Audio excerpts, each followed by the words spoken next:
Do you leave that door open? Yeah. For right now, if it gets loud, I'll...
You know, we had the same reporter in the history.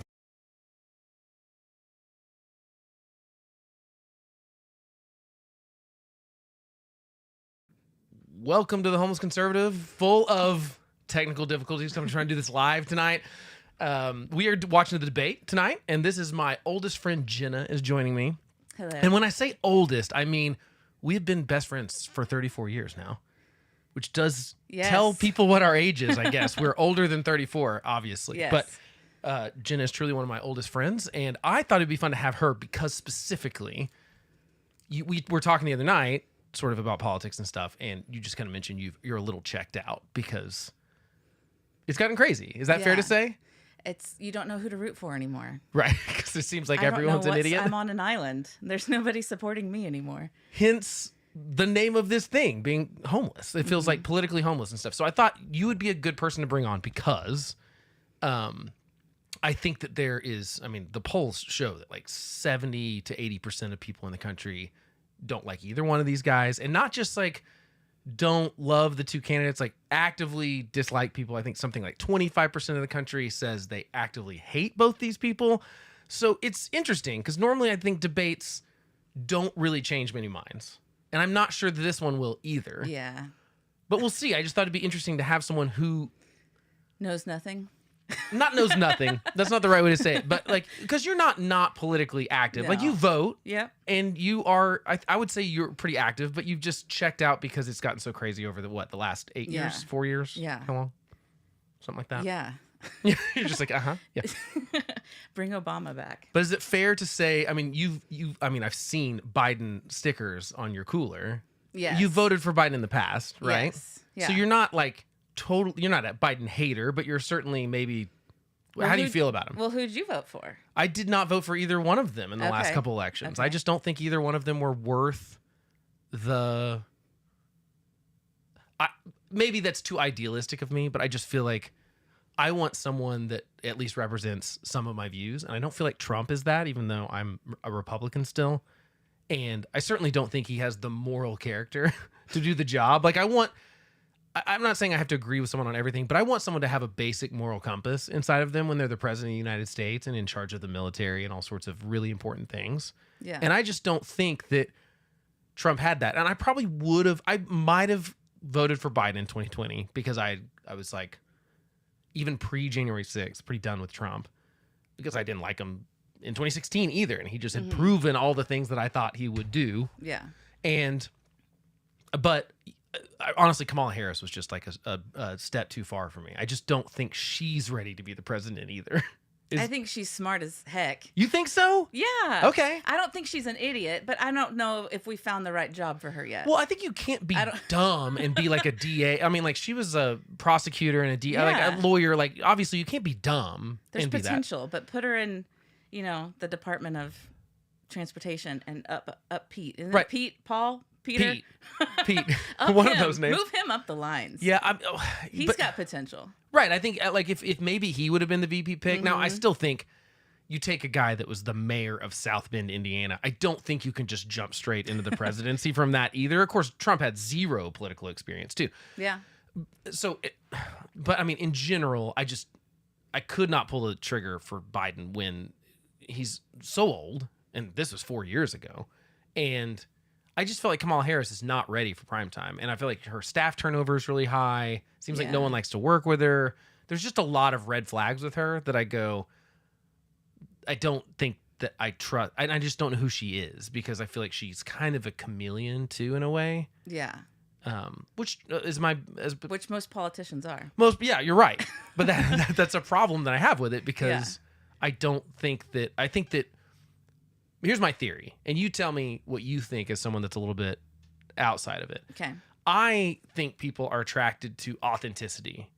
I think that even when someone says something they disagree with, if they think they're being true to their convictions, it's not that they let it slide, but they go, I appreciate that he's at least like standing for something he believes in, even if do you think that I'm crazy for saying that? Yeah, it's like the same as integrity. You know, you want to stand by somebody that will tell you they were lying when they were lying, or, you know, admit when they're wrong. Or even just pick a side on an issue. Like, I feel like the problem with Trump and Biden right now is they're constantly trying to just appeal to their bases, but they're also trying to appeal to the independents and stuff in the middle. Because are you still registered a Democrat? Are you okay? So, but I think that's a problem because I think most people are not on the fringes of these parties. That's my opinion, and I would think be one of those people that feels a little left behind by the left going so far left, right? Yeah. And I feel the same way about the right going. I wouldn't even say it's so far right because really, it's just both have kind of gone into these kind of populist, authoritarian tendencies. I feel like both of them like to just do things whether it's illegal or not. Like both of them sign executive orders they think are illegal, and then they're like, we'll just let the courts decide. And then the courts say that's illegal, and then they go, oh, I don't know. They whine about it and act like they didn't know it was illegal to start with. But that bothers me, and I feel like people liked Bernie Sanders in 2016, and people like Donald Trump because I think they're authentically who they are. Is that a bad theory? Yeah. I mean, Bernie Sanders is like the uncle you want to have at Thanksgiving because he's going to have the greatest story and he's going to have the most up-to-date knowledge, and you're going to want to talk to him because you believe in him and you trust him. Right, but even though I disagree with his ideas a lot, I don't think he's putting on a show. Yeah, no. Like I think he's being authentic. I think he's saying exactly what he believes, even when it's not popular with his party. And I think that's what people were attracted to with Trump, is that he was saying things that most Republicans wouldn't say and disagreeing in certain ways and stuff in 2016. And I think people were like, oh, that's refreshing. And so my theory is that but these guys are not doing that anymore. I'm like, they've just totally gone all in on, and we just have the internet now. So we can see when you say something to one crowd and then say something to a different crowd that's totally opposite. Yeah. And I wonder, what do you think the stakes are? This is the earliest debate we've ever had with a presidential debate. Both these guys are really old. Trump is 78. Biden is 81. And I think they have both cognitive. I know you don't pay attention as much, but I think that, have you noticed anything you've seen? Have you seen anything that makes you go like, oh, I'm worried about either one of their ages? Oh, yeah. Yeah. Okay. Oh, yeah. Okay. So Absolutely. Even with you being checked out, you still have seen that. Like, I worry about like his brain. Biden's brain. Like, has somebody ran a scan lately? Like, I just worry. And I also feel like Biden and Trump have gone so far that they're looking back and they're like, how the heck did we get here? I think you're right. They know they're in deep too, because that's why I think they're riding every side just to win. Well, that's why I wonder if there are all sorts of conspiracy theories out there, none of which I believe, but I do think that there's probably, if you could give a bunch of Democrats truth serum right now and they had to tell you the truth, I think they would maybe want Biden to crash and burn on this debate so that they can talk about like, hey, we've got. Is there a plan B? I don't think there is right now. No, because that's the conspiracy theory on the right is like, oh, they're going to come in and replace him at the last minute. It's like, there is no they. There's no, like, he is basically the head of the Democratic Party. Mm-hmm. And there is no mechanism for him not being the nominee unless he steps down. Now, if he has a terrible night, maybe his wife can convince him like, hey, you should not do this. I mean, who would want to spend the last years of their life doing this job anyway? It doesn't make any sense. I think there's just such an ego with it. Yeah. It's like I said, you've come this far and you look back and like, how did I get here? But they're stuck. They feel stuck there. I think you're right. And Trump is just like an arrogant person that's like, I lost and now I have to win. Of course, he won't even admit he lost. I mean, that's that's part of the problem. That's a whole nother. So I mean, that's why I'm normally, I do not think these things will change people's minds most of the time, because most of the people that pay attention to them have already made up their minds. But we've got so many people that don't like either one of these guys. Absolutely. We've got obviously Trump wins, and it's the first time we've ever had an ex-president and a current president debating for. This has only happened one other time. Where I was going to say we've had a rematch. Yeah, it can't be in that the 1800s, common. Right? And so it's not happened in a very long time. And even then, it wasn't. Wait, was it back to back? I think it was back to back. But the point being that I think that we just can't. Normally, in these politic kind of situations, it's, oh, well, this is normally how things go. But I think all that's out the window, because it's two candidates we already know. It's a rematch, an exact rematch of 4 years ago, and all the things that have changed are generally like Biden is much older. I think he just seems older. You look back. I mean, that's how time works. Exactly. And it's not on your side. And you can't go backwards. No. Like, there is no magic. Republicans right now are trying to pretend that he's going to be on some sort of miracle drug tonight that's going to make him be able to perform well. And I'm like, that drug does not exist. If it did, he'd be taking it every day. Yeah. Like, right? I mean, yeah. There's no like cognitive decline drug you take that all of a sudden you're just up there and you're smart. I mean, certainly you could have a Red Bull before you get up there, and maybe that would help. But so I just don't know what's going to happen. But I do wonder if you could give Democrats truth serum, are they going, maybe it'd be good if he crashed and burned so that we could have that conversation tomorrow? Because I do right now, Trump is winning in 6 of the 7 swing states. It feels like a lose, lose, lose. Right. So they don't even need the truth serum. Well, yeah, I mean, it's just, I think you're right. Yeah, it's going to be tricky. And I just don't know. All Trump has to do to me in this debate is be normal. That's not going to happen. It's not.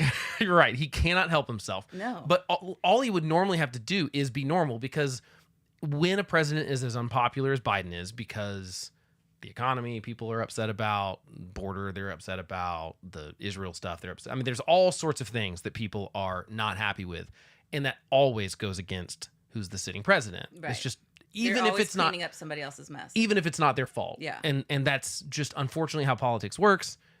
So normally the incumbent has more to prove in this kind of debate if they're not ahead in the polls, and he's not ahead in the polls. So Biden has everything to prove. If he has even one moment where he freezes or has a word salad, and I think we're going to hear a lot of word salad tonight. We've got a bingo card up on the screen, and we've got drinks. We've got alcoholic drinks too. So this could get fun, and water. We're staying hydrated. And Chick-fil-A, sweet tea. Thank you, Simple Modern.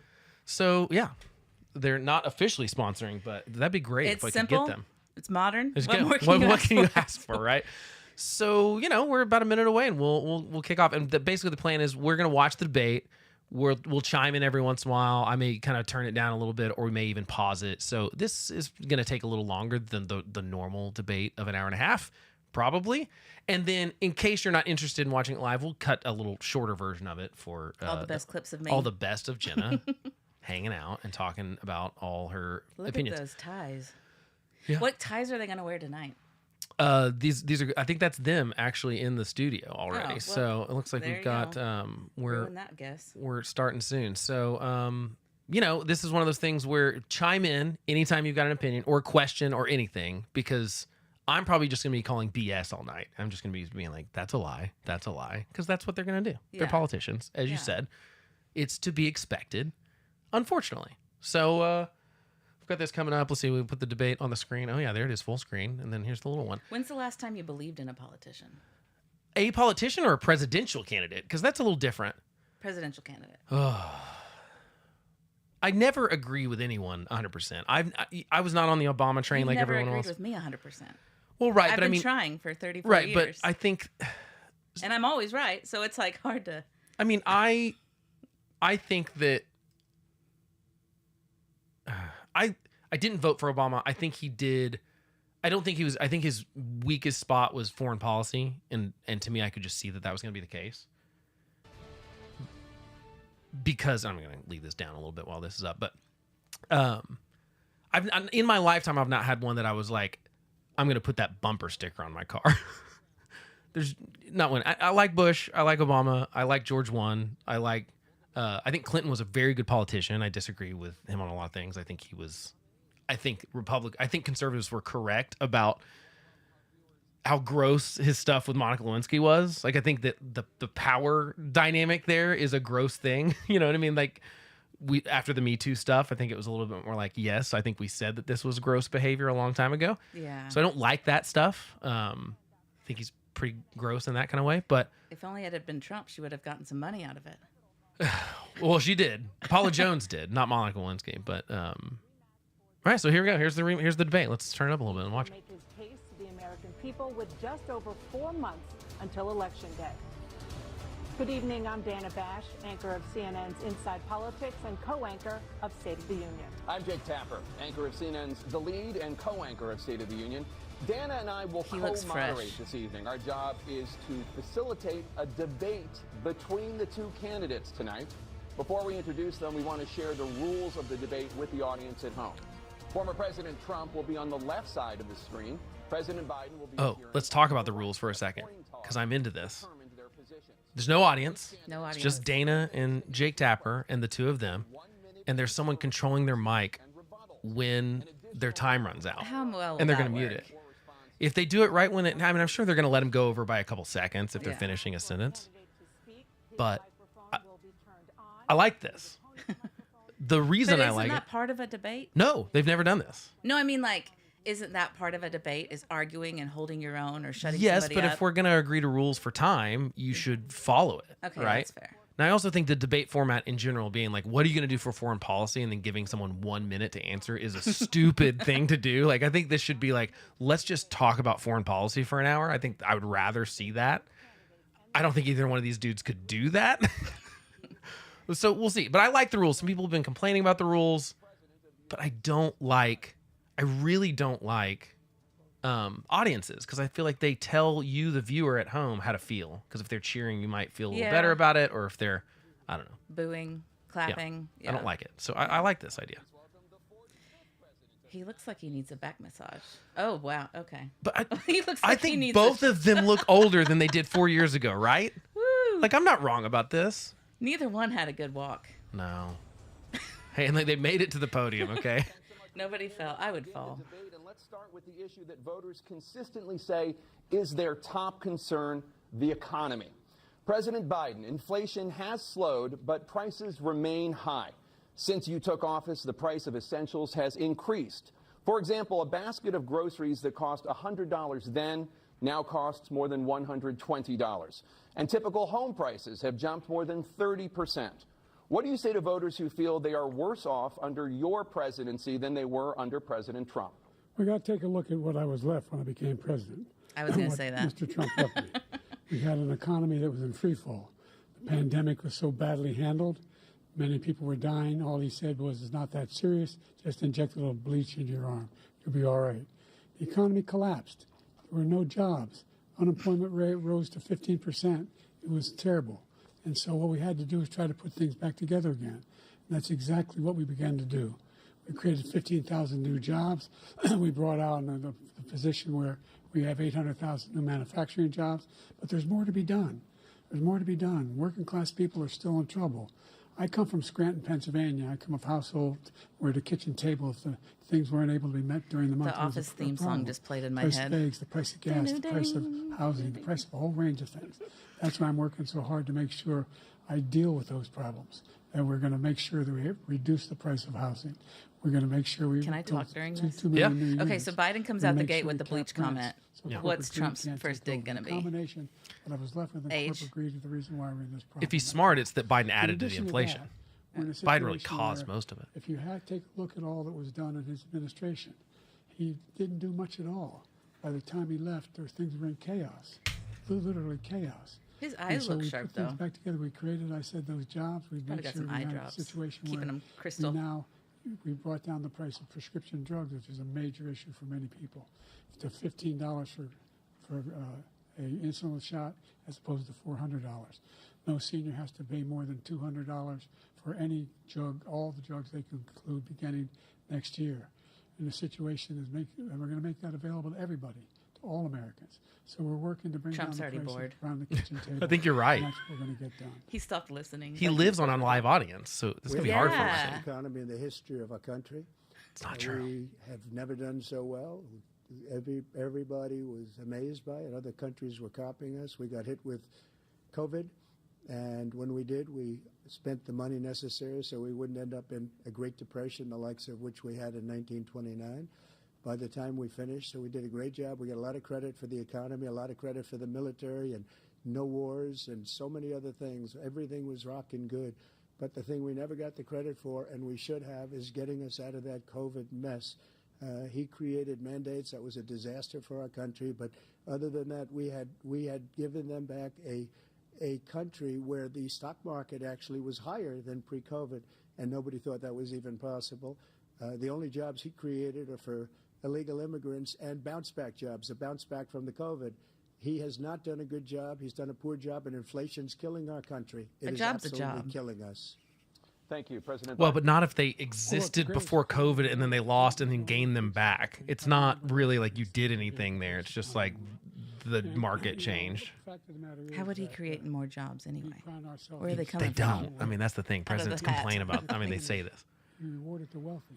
He had the largest tax cut in American history. How do you $2 feel about trillion. that? He raised a deficit larger than any president has in any one term. He's the only president other than Herbert Hoover who's lost more jobs than he had when he began, since Herbert Hoover. The idea that he did something that was significant. And the military, you know, when he was president, they were still killing people in Afghanistan. It's worth pausing on that note for 1 second because you asked. So, okay, here's the problem with all this stuff. Really, both these people have been absolutely terrible for the economy. So everything was great for Trump for the most part, although he spent a ton of money. But then COVID hits and he just spent way more money than I think we needed to. And some of those funds have not even been spent yet. And proving that they didn't need to be spent, right? Because it's like we're 4 years out from that pandemic and some of these funds are still just floating around in Getting states, used bank up, accounts or yeah. whatever.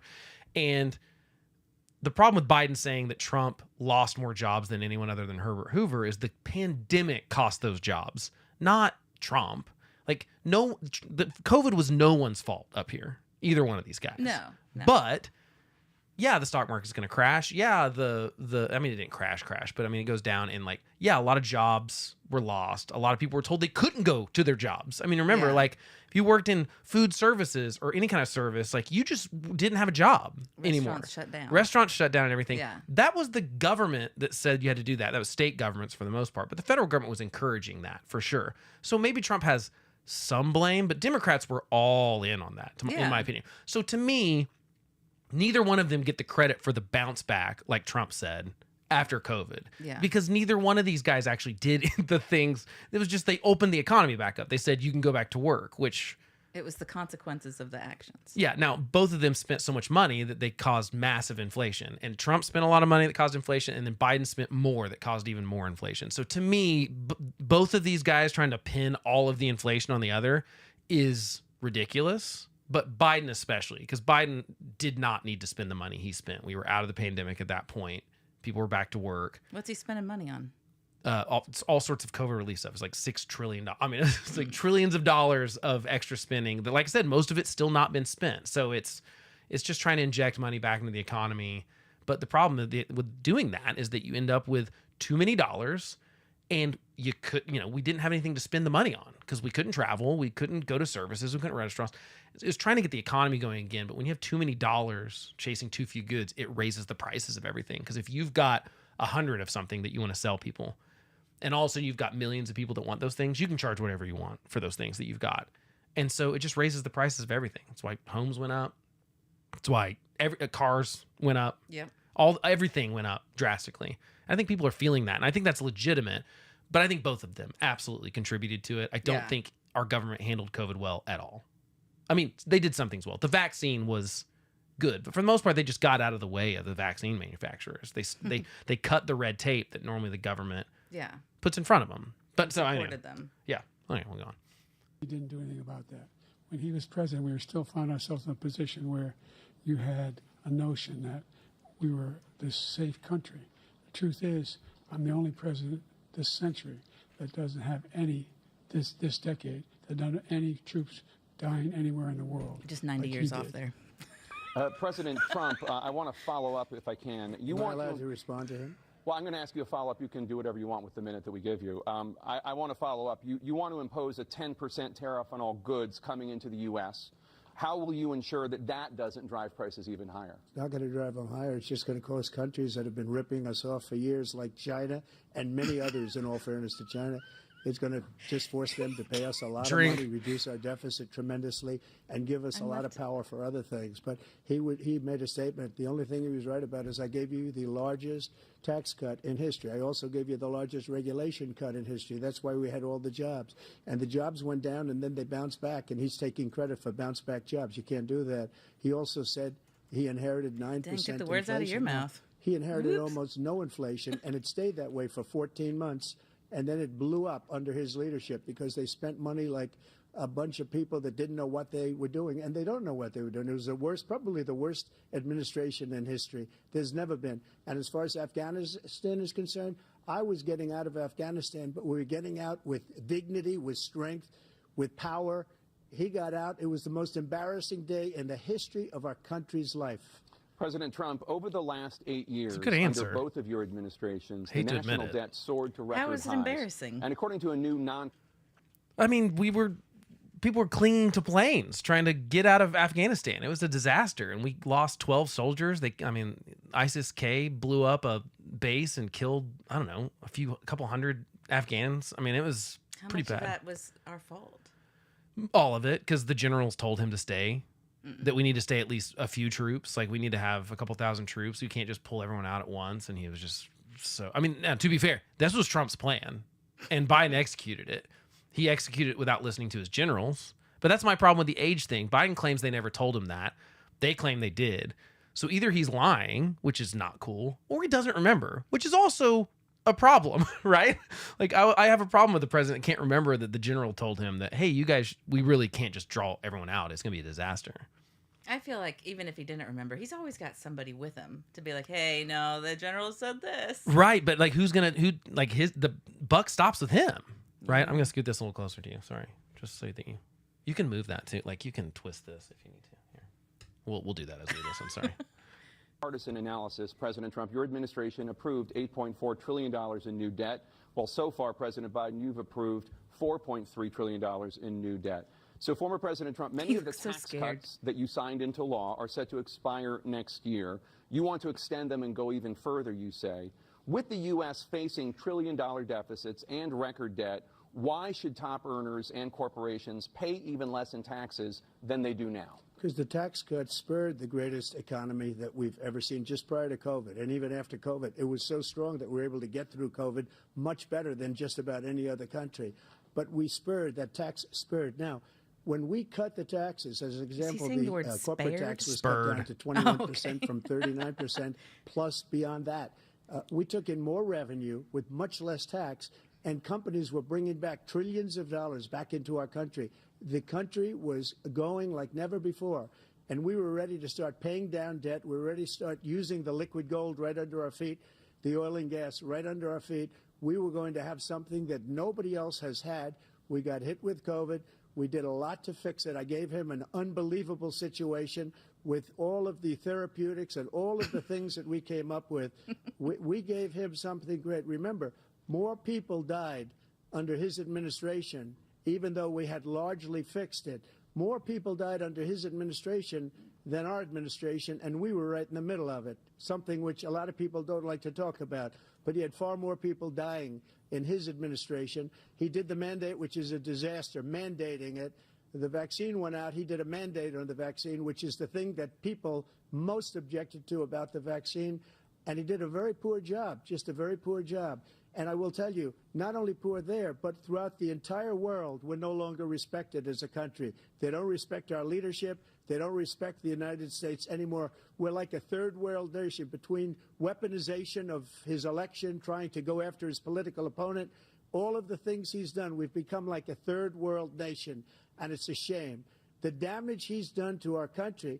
And I'd love to ask him, and will, why he allowed millions of people to come in here from prisons, jails, and mental institutions to come into our country and destroy our country. President Trump, we will get to immigration later in this block. President Biden, I want to give you an opportunity to respond to this question about the national debt. He had the largest national debt of any president in a 4-year period, number one.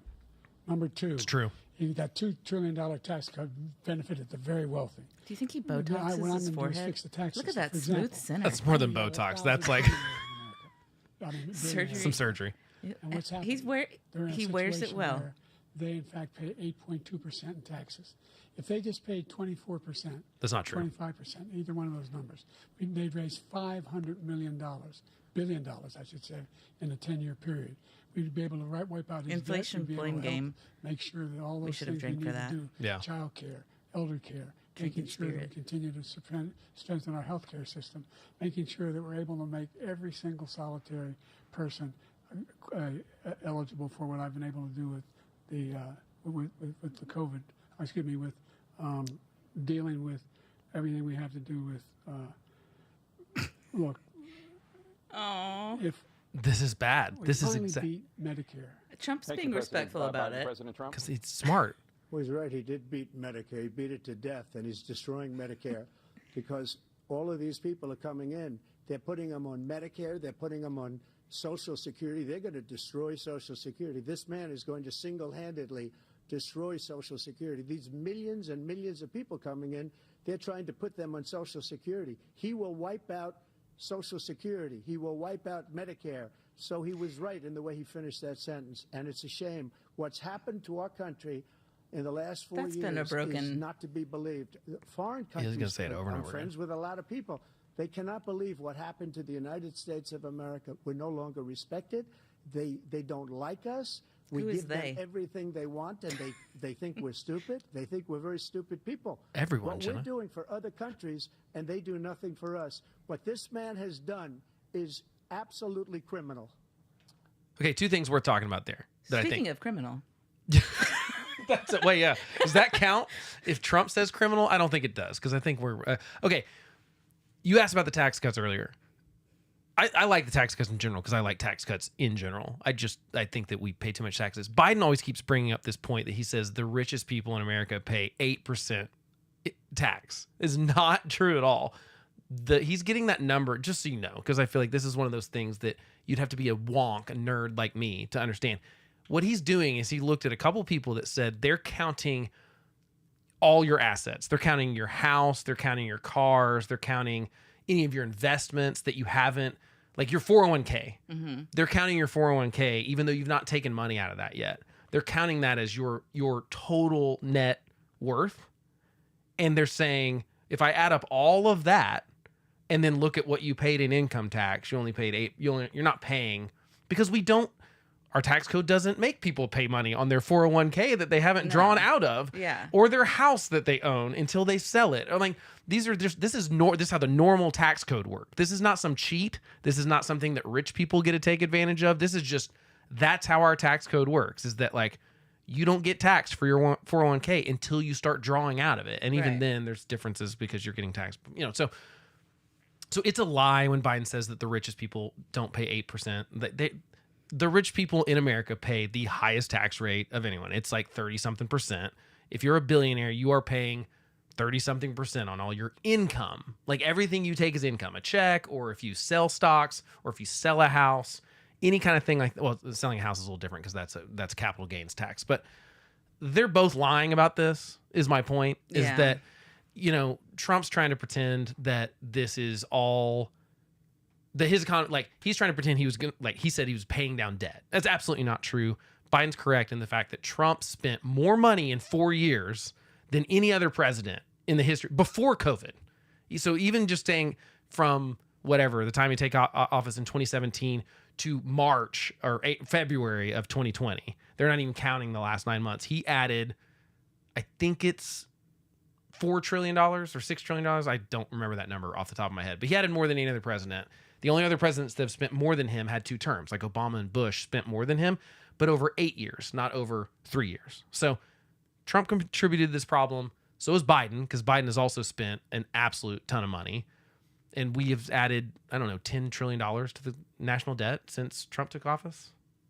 It's a lot. Isn't that what we do? No, we have been doing it for the last 20 years. They don't know any better. But they should know better because it's going to be a problem. They're going to be dead and gone, but we're not going to be. Like we're gonna be around when that causes a problem. It's passing the buck. Right? Exactly. I don't like it. Here we go. Thank you, President Trump. Dana? This is the first presidential election since the Supreme Court overturned Roe v. Wade. This morning, the court ruled on yet another abortion case, temporarily allowing emergency abortions to continue in Idaho, despite that state's restrictive ban. Former President Trump, you take credit for the decision to overturn Roe v. Wade, which returned the issue of abortion to the states. Correct. However, the federal government still plays a role in whether or not women have access What's her name again? to abortion Dana pills. something? They're used What's her in necklace? about Is two-thirds that a of lightning all bolt? abortions. Or a As sideways president, in? would you block No idea. abortion medication? Speaking First of of all, though, the Supreme Court just approved the abortion bill, and I agree with their decision to have done that, and I will not block it. And if you look at this whole question that you're asking, complex but not really complex. Bug 51 mild. years ago, you had Roe v. Wade, a and great name. everybody wanted to get it back to the states. Everybody, without exception. Democrats, Republicans, liberals, conservatives, everybody wanted it back. Not sure that's Religious true. leaders.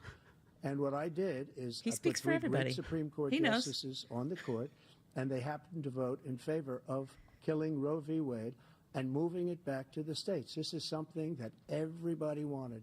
Now, 10 years ago or so, they started talking about how many weeks and how many this, and getting into other things. But every legal scholar throughout the world, the most respected, wanted it brought back to the How states. can you not I did love that. Biden's Now face? the He's states so are lovable. working it out. If you look at Ohio, it was a decision. If he's that your was- grandpa, was a- not end if he's the result, it was president. A little bit more liberal than you would have thought. Kansas, I would say the same thing. looks like a lost poodle. Texas is different. Florida is different. But they're all making their own decisions right now. And right now, the states control it. That's the vote of the people. Like Ronald Reagan, I believe in the exceptions. I am a person that believes. And frankly, I think it's I am important a to person believe that in the believes. exceptions. Some people, you have to follow your heart. Some people don't believe in that. But I believe in the exceptions for I can't get rape, over Biden's incest, face. and the life of the mother. I think it's very important. Some people don't. Follow your heart. But you have to get elected also. And because that has to do with other things. You got to get elected. The problem they have is they're radical because they will take the life of a child in the 8th month, the 9th month, and even after birth. After birth, if you look at the former governor of Virginia, he was willing to do this. He said, we'll put the baby aside and we'll determine what we do with the baby, meaning we'll kill the baby. What happened is we brought it back to the states, and the country is now coming like to fact together check on that. this issue. It's been a They great did. No, thing. they really did say They're it. just like Thank you. a baby was President born Biden? and they're like, It's been a terrible we'll thing see what you've happens. done. The fact Kind is of that is a little the more vast nuanced majority than that. of constitutional scholars supported Roe when it was decided. Supported Roe. And that's this idea that they're all against it is just ridiculous. And this is the guy who says the state should be able to have it. We're in a state where in 6 weeks, you don't even know whether you're pregnant or not, but you cannot see a doctor, and have him decide on what your circumstances are, whether you need help. The idea that states are able to do this is a little like saying we're going to turn civil rights back to the states. Let What would each you state do? have a different rule. What would Blake Look, there's do? so many young women who have been, I'll including answer the after young his. woman who just was murdered, and he went to the funeral. The idea that she was murdered by an immigrant coming in. They talk about that, but here's the deal: there's What? a lot of young women are being raped by their in-laws, by their spouses, brothers and sisters, it's just ridiculous, and they can do nothing about it. What does that have And to they do try with an arrest them immigrant? when they cross state lines. Thank you. There have been many young women murdered by the same people he allows to come across our. Okay, let's talk about that for a second because I don't know what Biden was talking about there. He lost me a little I bit. think the point he was trying to make was Republicans have been talking about the girl that was murdered by the illegal immigrant in, I think it was Ohio, or she was, I can't remember where it was. Don't quote me on where it was, but Quote that. he's somehow trying to connect that to abortion. I don't really understand what the situation is there, but he was trying to, I think, connect it by saying, well, some women get raped, which I think Donald Trump, right before his answer, said, I believe in certain exceptions. And I think he listed that as an exception, rape being an exception for abortion. So I don't know that is a good counterpoint to Trump's point. I think when he says everyone wants it this way, that's not true. But I think what he meant and what he sort of said at some point, he's just not very good at saying this stuff.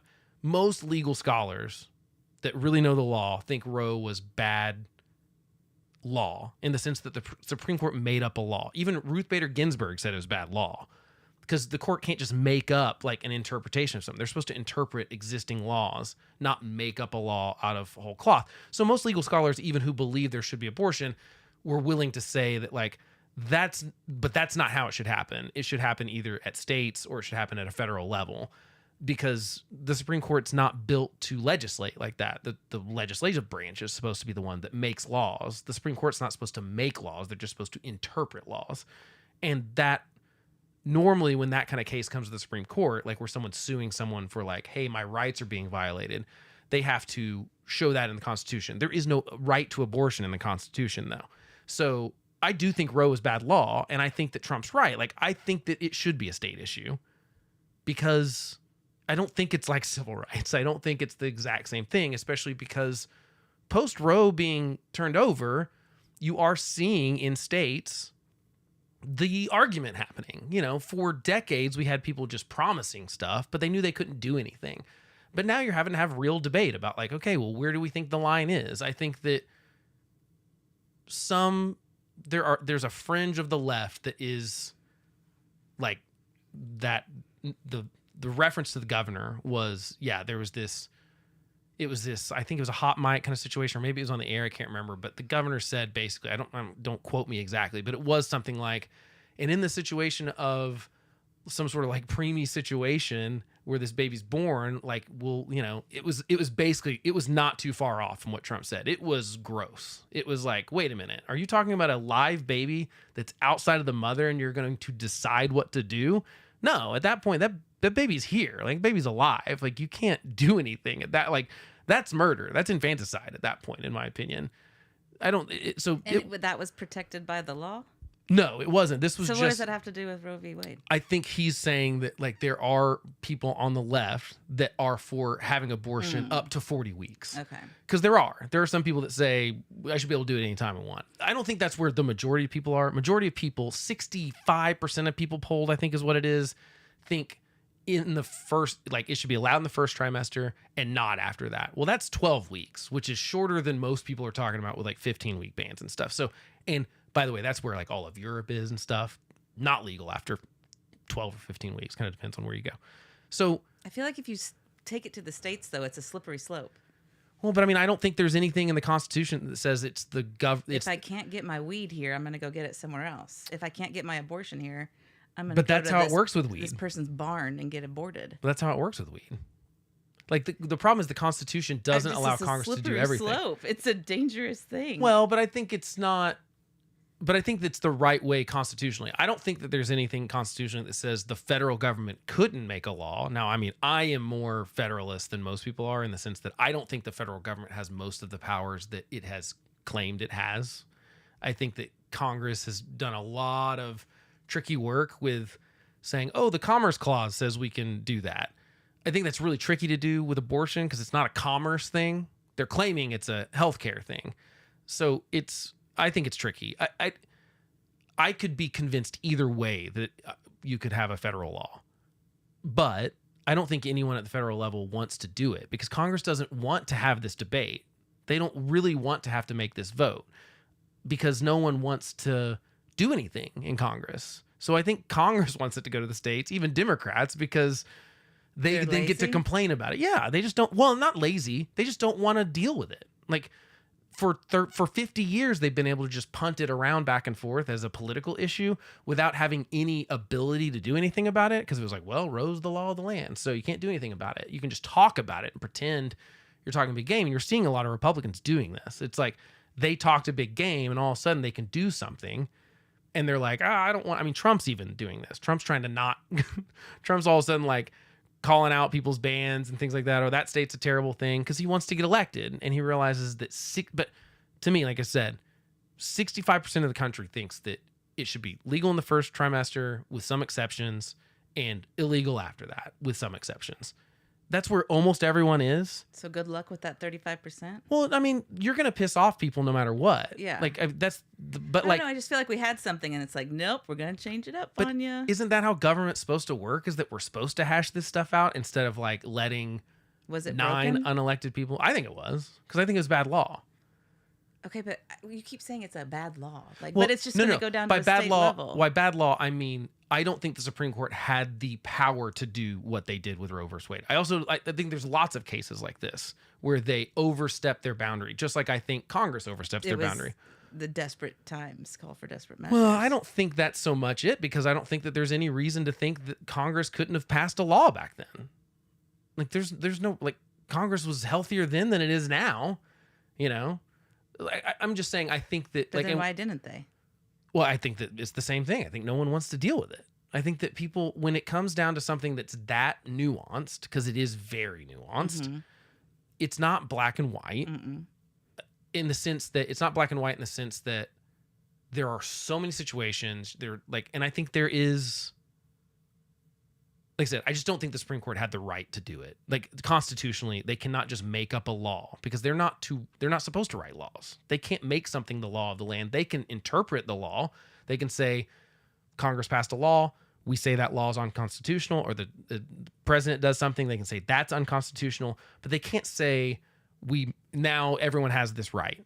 They're not supposed to be able to do that. Now, they've done that in the past. Most times it does get overturned. I mean, that's essentially what happened with separate but equal. Was the same situation. It was like, they made that up. There's nothing in the Constitution that says separate but equal is a thing. They made it up. And then eventually it got overturned, because that was not good law, right? I mean, that was a bad precedent. So I think reasonable people can disagree. I just think that, I know I've read plenty of people that are like, I am pro-choice, but I also think Roe was a bad precedent to say that because, like, think about it right now. Like, you're more liberal, and the Supreme Court right now is, 6-3 conservative. Or, I mean, now I really think it's not really that simple. You see all the different votes in this last session, and they're all over the place. Different people are, aligning in different ways.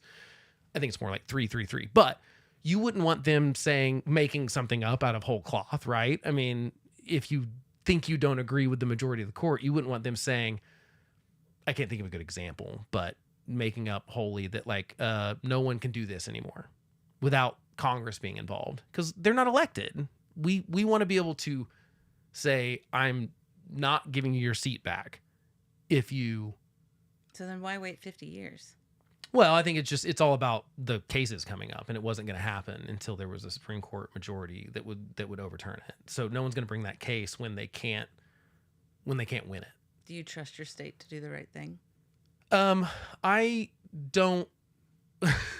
I think Oklahoma legislature is pretty ham-fisted right now with a lot of stuff. I also think that states are different.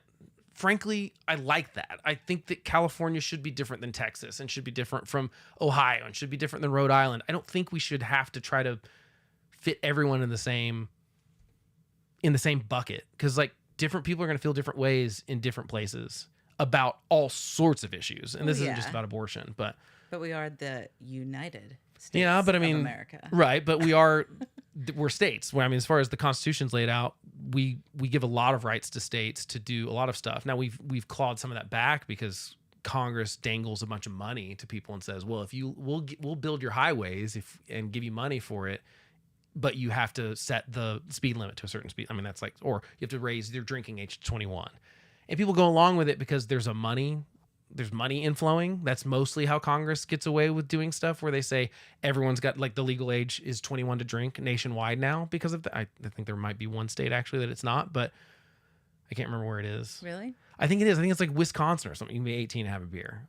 Do not quote me on that. I think there's one state that you can be under 21. Drink every time Blake says, don't quote me on that. Yeah. Okay. Yeah. That's on the bingo card. Okay. We should get back to the debate though. Here we go. We have a border that's the most dangerous place anywhere in the world, considered the most dangerous place anywhere in the world. And he opened it up, and these killers are coming into our country, and they are raping and killing women. And it's a terrible thing. As far as the abortion is concerned, it is now back with the states. The states are voting. In many cases, it's frankly a very liberal decision. In many cases, it's the opposite. But they're voting, and it's bringing it back to the vote of the people, which is what everybody wanted. including the founders if they knew about this issue, which frankly they didn't. But they would have, everybody wanted brought back. Ronald Reagan wanted it brought back. He wasn't able to get it. Everybody wanted it brought back, and many presidents had tried to get it back. I was the one to do it. And again, this gives it the vote of the people, and that's where they wanted it. Every legal scholar wanted it that way. And Trump is right that most states that have had referendums on abortion have been passed to protect it. So, I mean, 7 states have no legal restrictions on how far into a pregnancy a woman can obtain an abortion. Do you support any legal limits on how late a woman should be able to terminate a pregnancy? I supported Roe v. Wade, which had 3 trimesters. The first time is between the woman and the doctor. Second time is between the doctor and an extreme situation. The third time is between the doctor, between that was the, not the what woman Roe and the said. state. The idea that the politicians, that the founders wanted the politicians to be the ones making decisions about women's health is ridiculous. That's the last. No politician should be making that decision. A doctor should be making those decisions. That's how it should be run. That's what you're going to do. And if I'm elected, I'm going to restore Roe v. Wade. So that means he can take the life of the baby in the 9th month and even after birth, because some states, Democrat run, take it after birth. Again, the former governor of Virginia, put the baby down, then we decide what to do with it. So he's willing to, as we say, rip the baby out of the womb in the 9th month and kill the baby. Nobody wants that to happen, Democrat or Republican. Nobody wants it to happen. That's not what he's saying, though. That is simply not true. He says that it should be the choice of the woman and the doctor. That's not the circumstance. But at Only what the point woman's do you life limit is in that? danger, she's going to die. That's the only circumstance in which that can happen. But we are not for late-term abortion, period. But that's not what the law is in some of these blue Roe states. v. Wade, you have late-term abortion. That's what y'all get for putting it to the You can do whatever you states. want, depending on the state. No, it was like that under Roe v. Wade. He's wrong. Oh, okay. That's a good He's thing. wrong. We think it's a California, you radical could do thing. it We anytime. think the Democrats are the radicals, not the Republicans. For 51 years, that was the law. 51 years, constitutional scholarship said it was the right way to go. 51 years, and it was taken away because this guy put very conservative members on the Supreme Court. He was 30. Takes credit for taking it away. What's he going to do? He was What's in he that. gonna He do? was in age. that room. If the MAGA Republicans, he gets elected, and the MAGA Republicans control the Congress, and they pass a universal ban on abortion, period, across the board at 6 weeks or 7 or 8. That's or not gonna 10, happen. Something very, very conservative. Is he going to sign that bill? I'll veto it. He'll sign it. Thank you. Let's turn now to the issue of immigration and border security. President Biden, a record number muted of mics are migrants working. have I said, illegally that's crossed got to the be a southern bingo. border on your watch. You know Trump was going to be the Overwhelming one. border states and overburdening cities. They've used such a as new New York nickname. and What's an old Chicago, and in nickname some he's had? cases causing real safety and security concerns. For Biden? Given that, why lots should of voters trust Gina? you to solve this crisis? Because we worked very hard to get a bipartisan agreement that not only changed all of that, it made sure that we are in a situation where you had no circumstance where they could come across the border with the number of border police there are now. We significantly increased the number of asylum officers. By the way, the Border Patrol endorsed my position.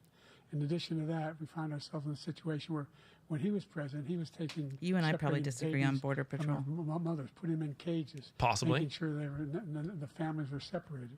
That's not the right way to go. What I've done since I've changed the law, what's happened? I've changed it in a way that now you're in a situation where there are 40% fewer people coming across the border illegally. That's better than when he left office.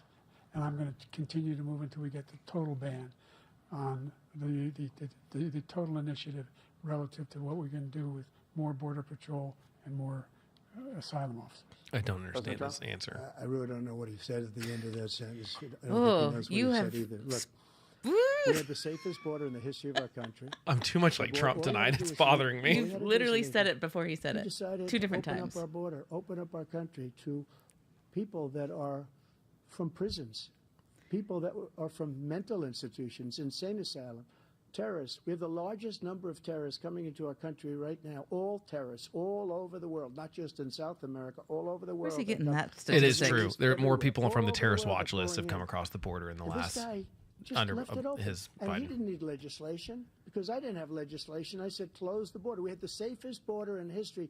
In that final couple of months of my presidency, we had, according to Border Patrol, who is great, and by the way, who endorsed me for president, but I won't say that, but they endorsed me for president.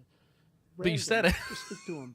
But look, we had the safest border in history. Now we have the worst border in history. There's never been anything like it. And people are dying all over the place, including the people that are coming up in Thank you, caravans. President Trump. President Biden?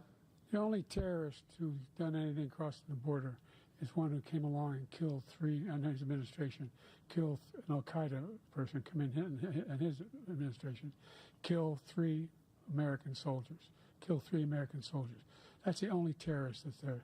I'm not saying that no terrorist ever got through, but the idea they're emptying their prisons, we're welcoming these people, that's simply not true. There's no data to support what he said. Once again, he's exaggerating, he's lying. President Trump. I think it's worth pausing on that for 1 second because you said we might disagree. But Trump is right in the sense that Border Patrol has had encounters with more people between border checkpoints on our terrorist watch list from countries like Yemen, Iran, Iraq, Syria, these places where I'm like, why are you flying or whatever to South America and then coming up through our southern border? That sounds sketchy, right? I mean, I don't, like from... Maybe you got a good deal on the flight. Maybe. But either way, the point is, and coming through not the checkpoint, but coming through between. So that's just the ones they've apprehended. That's just the ones they've had contact with.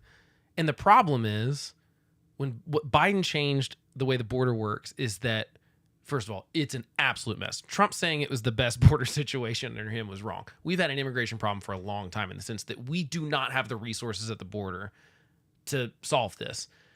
What's happening under Biden is that he's said, okay, if you come across and you try to claim asylum, which means you're fleeing a country because you are in danger in some sort of way, we're going, great. Okay, normally what we'd say is, sorry, you got to have a court case to prove that you are truly claiming asylum, because we're great with that when it's true. But if you're just saying you're claiming asylum, we need some sort of proof, right?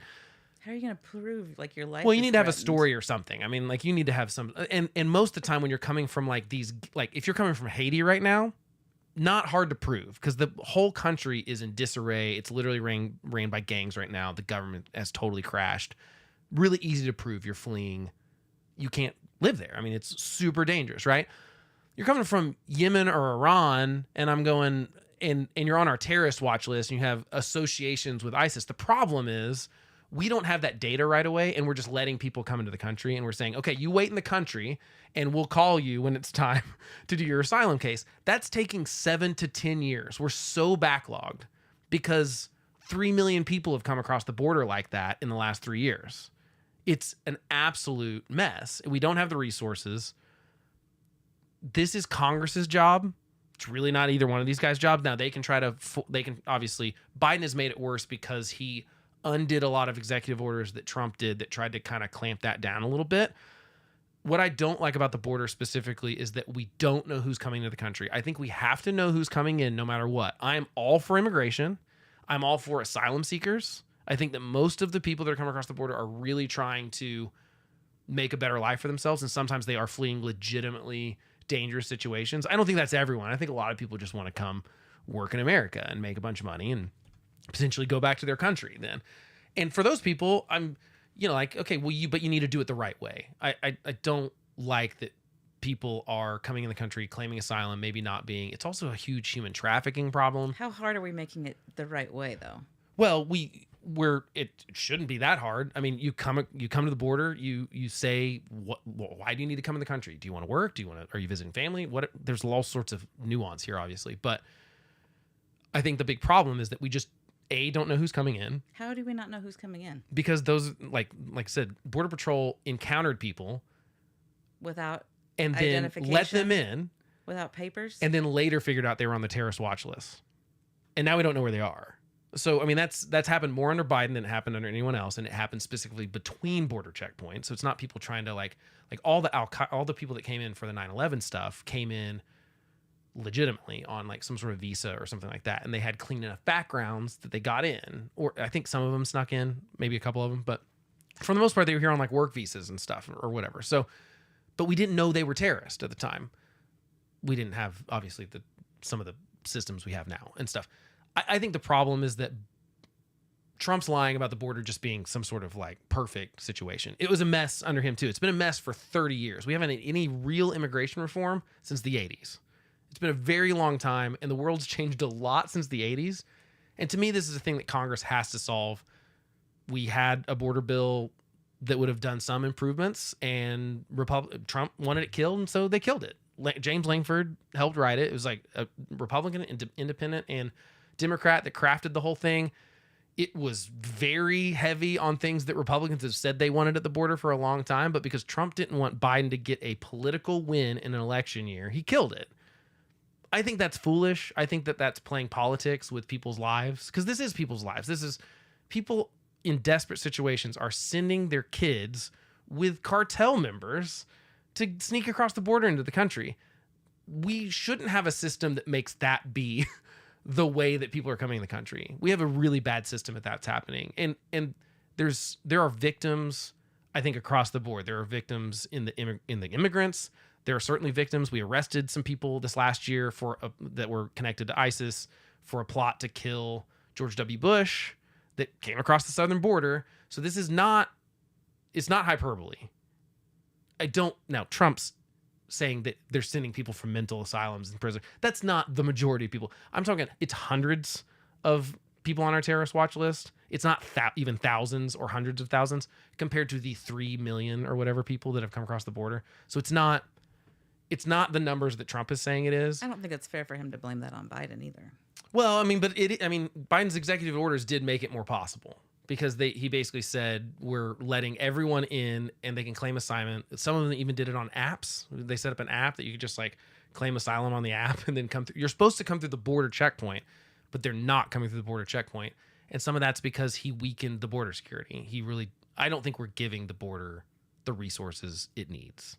I don't think the wall is the solution either. I think it needs to be run like a Chick-fil-A drive-thru on a 12:15 on a Saturday afternoon. I'll tell you what. Give me my nuggets and my lemonade. I would let a manager at Chick-fil-A run any government agency right now. Tell me that they wouldn't put order in the border. Order in the border. If I'm a presidential candidate, that's going to be what I run on. Is like, hey, I'm going to steal all the Chick-fil-A managers, and they're going to run the government, and it's going to be. Because they'd all Chick-fil-A quit though. is chaos. Yeah, it is. It's just like the border. Just like the border. I think it's a smart idea. You should run for president. Obviously. All right. On the topic of immigration, you've said that you're going to carry out, quote, the largest domestic deportation operation in American history, unquote. Does that mean that you will deport every undocumented immigrant in America, including those who have jobs, including those whose spouses are citizens, and including those who have lived here for decades? And if so, how will you do it? Just 1 second. He said we killed 3 people. The people we killed are al-Baghdadi and Soleimani, the 2 greatest terrorists, biggest terrorists anywhere in the world, and it had a huge impact on everything. I don't think that Biden looks so old right now. He's the one that the way he's staring at it, including hundreds of thousands of people dying. His team should help him with his resting face. When they come in. We are living right now in a rat's nest. They're killing our people in New York, in California, in every state in the union, because we don't have borders anymore. Every state is now a border. And because of his ridiculous, insane, and very stupid policies, people are coming in and they're killing our citizens at a level that we've never seen. We call it migrant crime. I call it Biden migrant crime. They're killing our citizens. Good one. Trump debuts a new nickname. And you're reading that counts. like these 3 incredible young girls over the Cheers. last few days. One of them, I just spoke to the mother, and he just had the funeral for this girl, 12 years old. This is horrible what's taken place. What's taken place in our country, we're literally an uncivilized country now. He doesn't want it to be. He just doesn't know. He opened the borders. Nobody's ever seen anything like. And we have to get a lot of these people out, and we have to get them out fast, because they're going to destroy our country. Just take a look at where they're living. They're living in luxury hotels in New York City and other Trump places. Our veterans are on the street. They're dying because he doesn't care about our veterans. He doesn't care. He doesn't like the military at all, and he doesn't care about our veterans. Neither does Trump. I had the highest approval rating for veterans taking care of the VA. He has the worst. He's gotten rid of all the things that I approved, choice that I got through Congress, all of the different things I approved, they abandoned. We had by far the highest, and now it's down in less than I like the half, question at the bottom of the screen showing us that Trump has gone down a rabbit trail talking about veterans when this is about undocumented immigrants. But he has killed so many people at our border. I don't like how he's name-calling all the immigrants either. And it's a very sad day in America. President Biden, you have the mic. That Every seems single harsh. thing he said is a lie. Yeah. Every single one. For Yeah. example, veterans are a hell of a lot better off since I passed the PACT Act. 1 million of them now have insurance, and their families have it. Their families have it because what happened, whether it was Agent I thought Orange veterans or had insurance burn for pits, life. they're all being TRICARE or covered something? now. And he opposed his. They should. group I think opposed disabled that. ones for We're sure. also in a situation where we have great respect for veterans. My son spent a year in Iraq, living right next to one of those burn pits. Came back with stage 4 glioblastoma. I was recently in France for D-Day, and I spoke all about those heroes that died. I went to the World War II cemetery, World War I cemetery he refused to go to. He was standing with his 4-star general, and he told me, he said, I don't want to go in there because they're a bunch of losers and suckers. My son was not a loser, was not a sucker. You're the sucker. You're the loser. That's a good answer.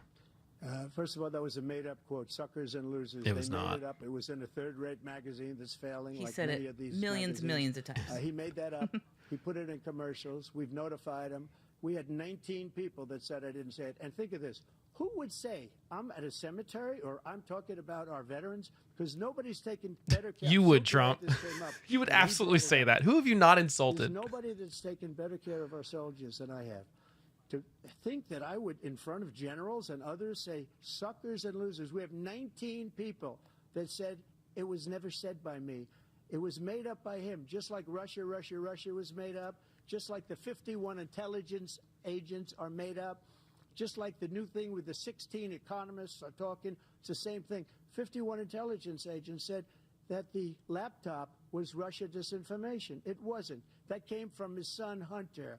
It wasn't Russia disinformation. Oh, I like the way he said Hunter. He made up the suckers and losers, so he should apologize to me right now. That was not. I don't believe that was a General made-up quote. standing to your side was on your staff who said you said it. Period. Who's he looking That's at now? number one. And number two, the idea that I have to apologize to you for anything along the line. We've done more for veterans than any president has in American history. I don't think anybody American hates a history. veteran. And they now are They're their probably both families. pro-veteran. The only sacred obligation we have is I'm not sure Trump is. to care for our veterans when they come home and their families and equip them when they go to war. That's what we're doing. That's what the VA is doing now. They're doing more for veterans than ever before in our history. All right, thank you so much. Let's move to the topic of foreign policy. I want to begin with Russia's war against Ukraine, which is now in its 3rd year. Former President Trump, Russian President Vladimir Putin says he'll only end this war if Russia keeps the Ukrainian territory it has already claimed and Ukraine abandons its bid to join NATO. Are Putin's terms acceptable to you? First of all, our veterans and Oh, our boy. soldiers can't stand this guy. They can't stand him. They think he's the Putin? worst commander-in-chief, if that's what you call him, that we've ever had. They can't stand him. So let's get that straight.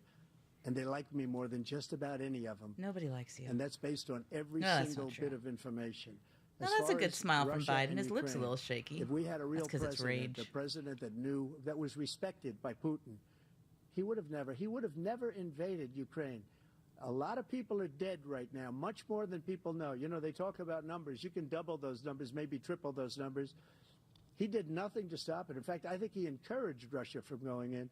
I'll tell you what happened. He was so bad with Afghanistan. It was such a horrible embarrassment, most embarrassing moment in the history of our country, that when Putin watched that and he saw the incompetence, that he should have fired those generals, like I fired the one that you mentioned, and so he's got no love lost, but he should have fired those generals. No general got fired for the most embarrassing moment in the history of our country, Afghanistan, where we left billions of dollars of equipment behind. We lost 13 Who walked in beautiful front of the soldiers, camera? and Somebody had to 38 pee. soldiers were obliterated. And by the way, we left people behind, too. We left American citizens behind.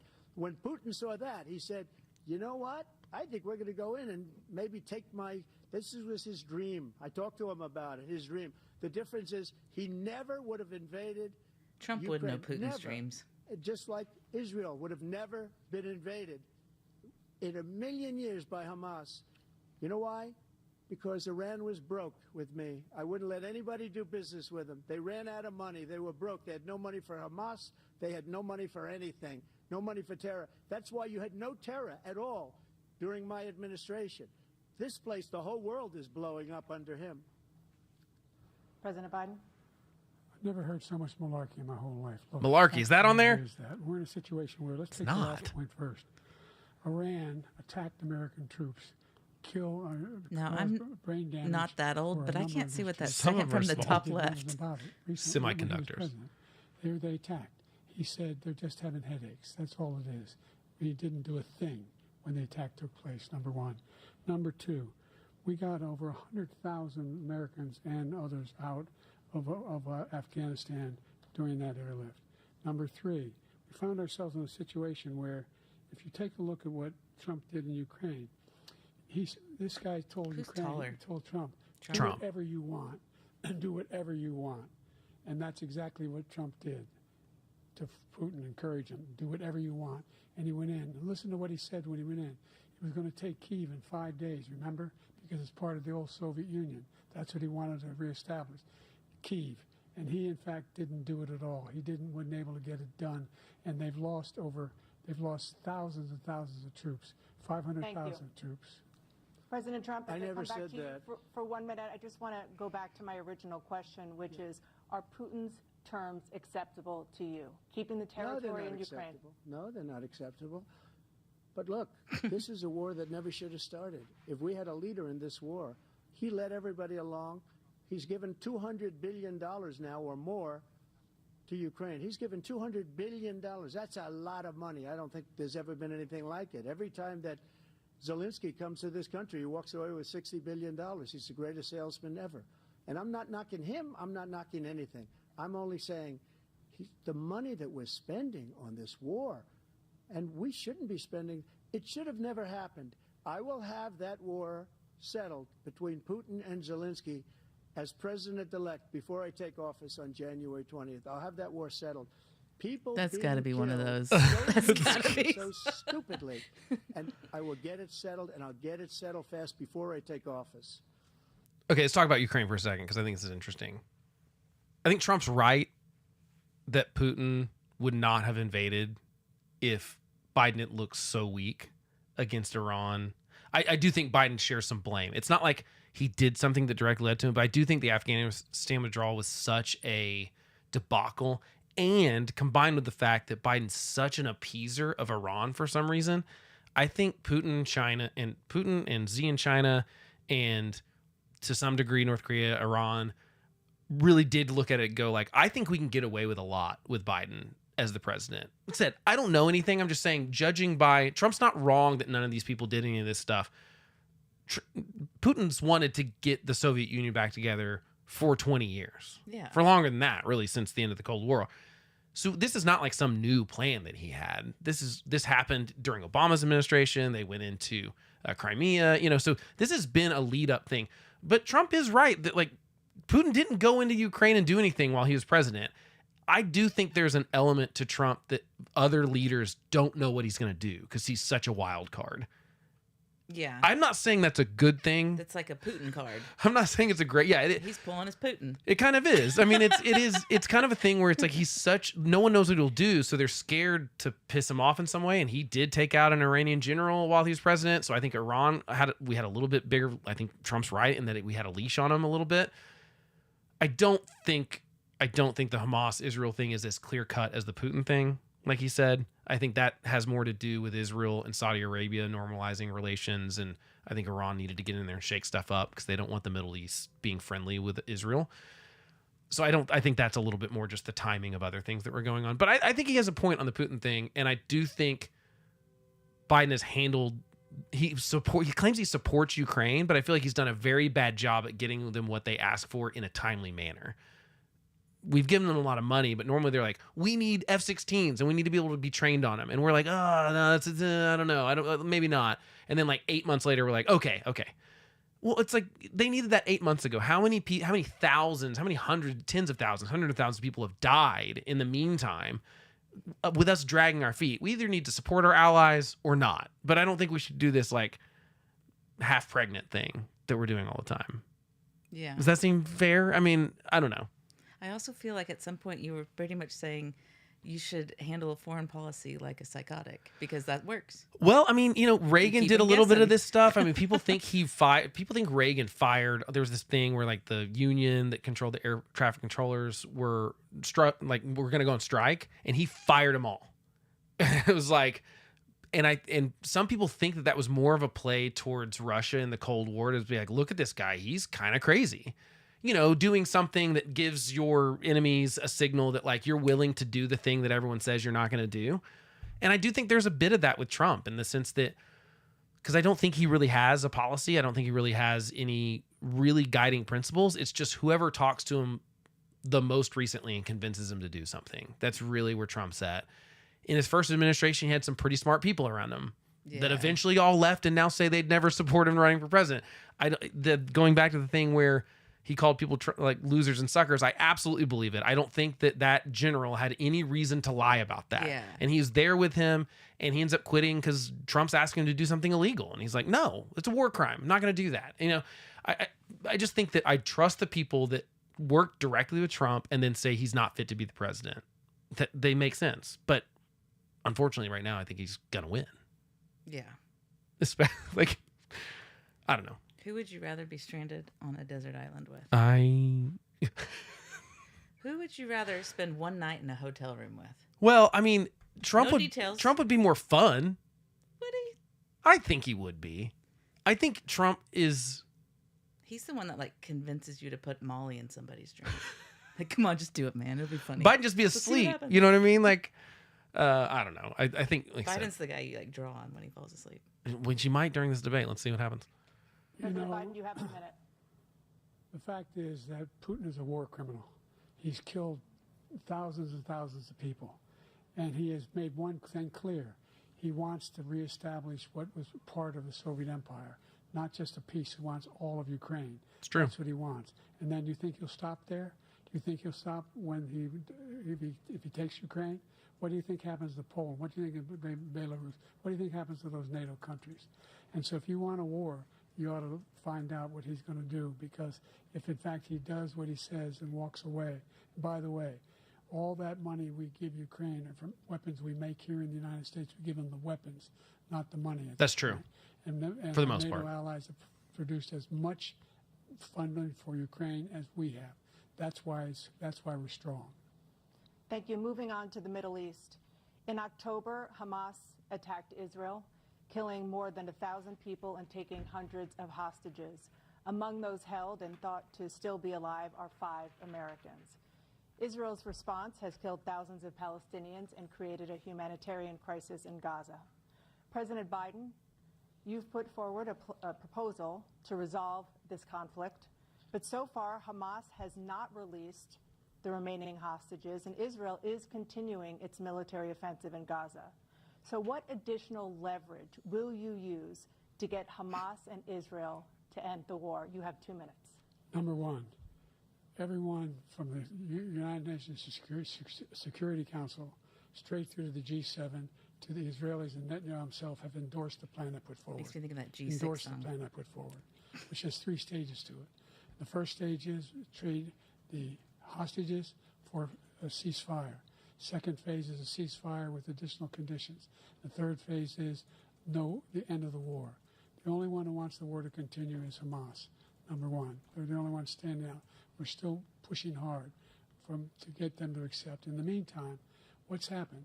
In Israel, we're finding that the only thing I've denied Israel was 2,000-pound bombs. They don't work very well in populated areas. They kill a lot of innocent people. We're providing Israel with all the weapons they need and when they need them.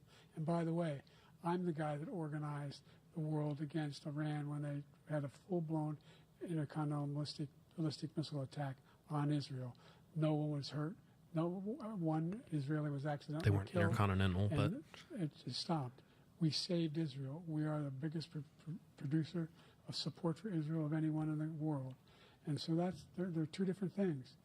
Hamas cannot be allowed to be continued. We continue to send our experts and our intelligence people as to how they can get Hamas like we did bin Laden.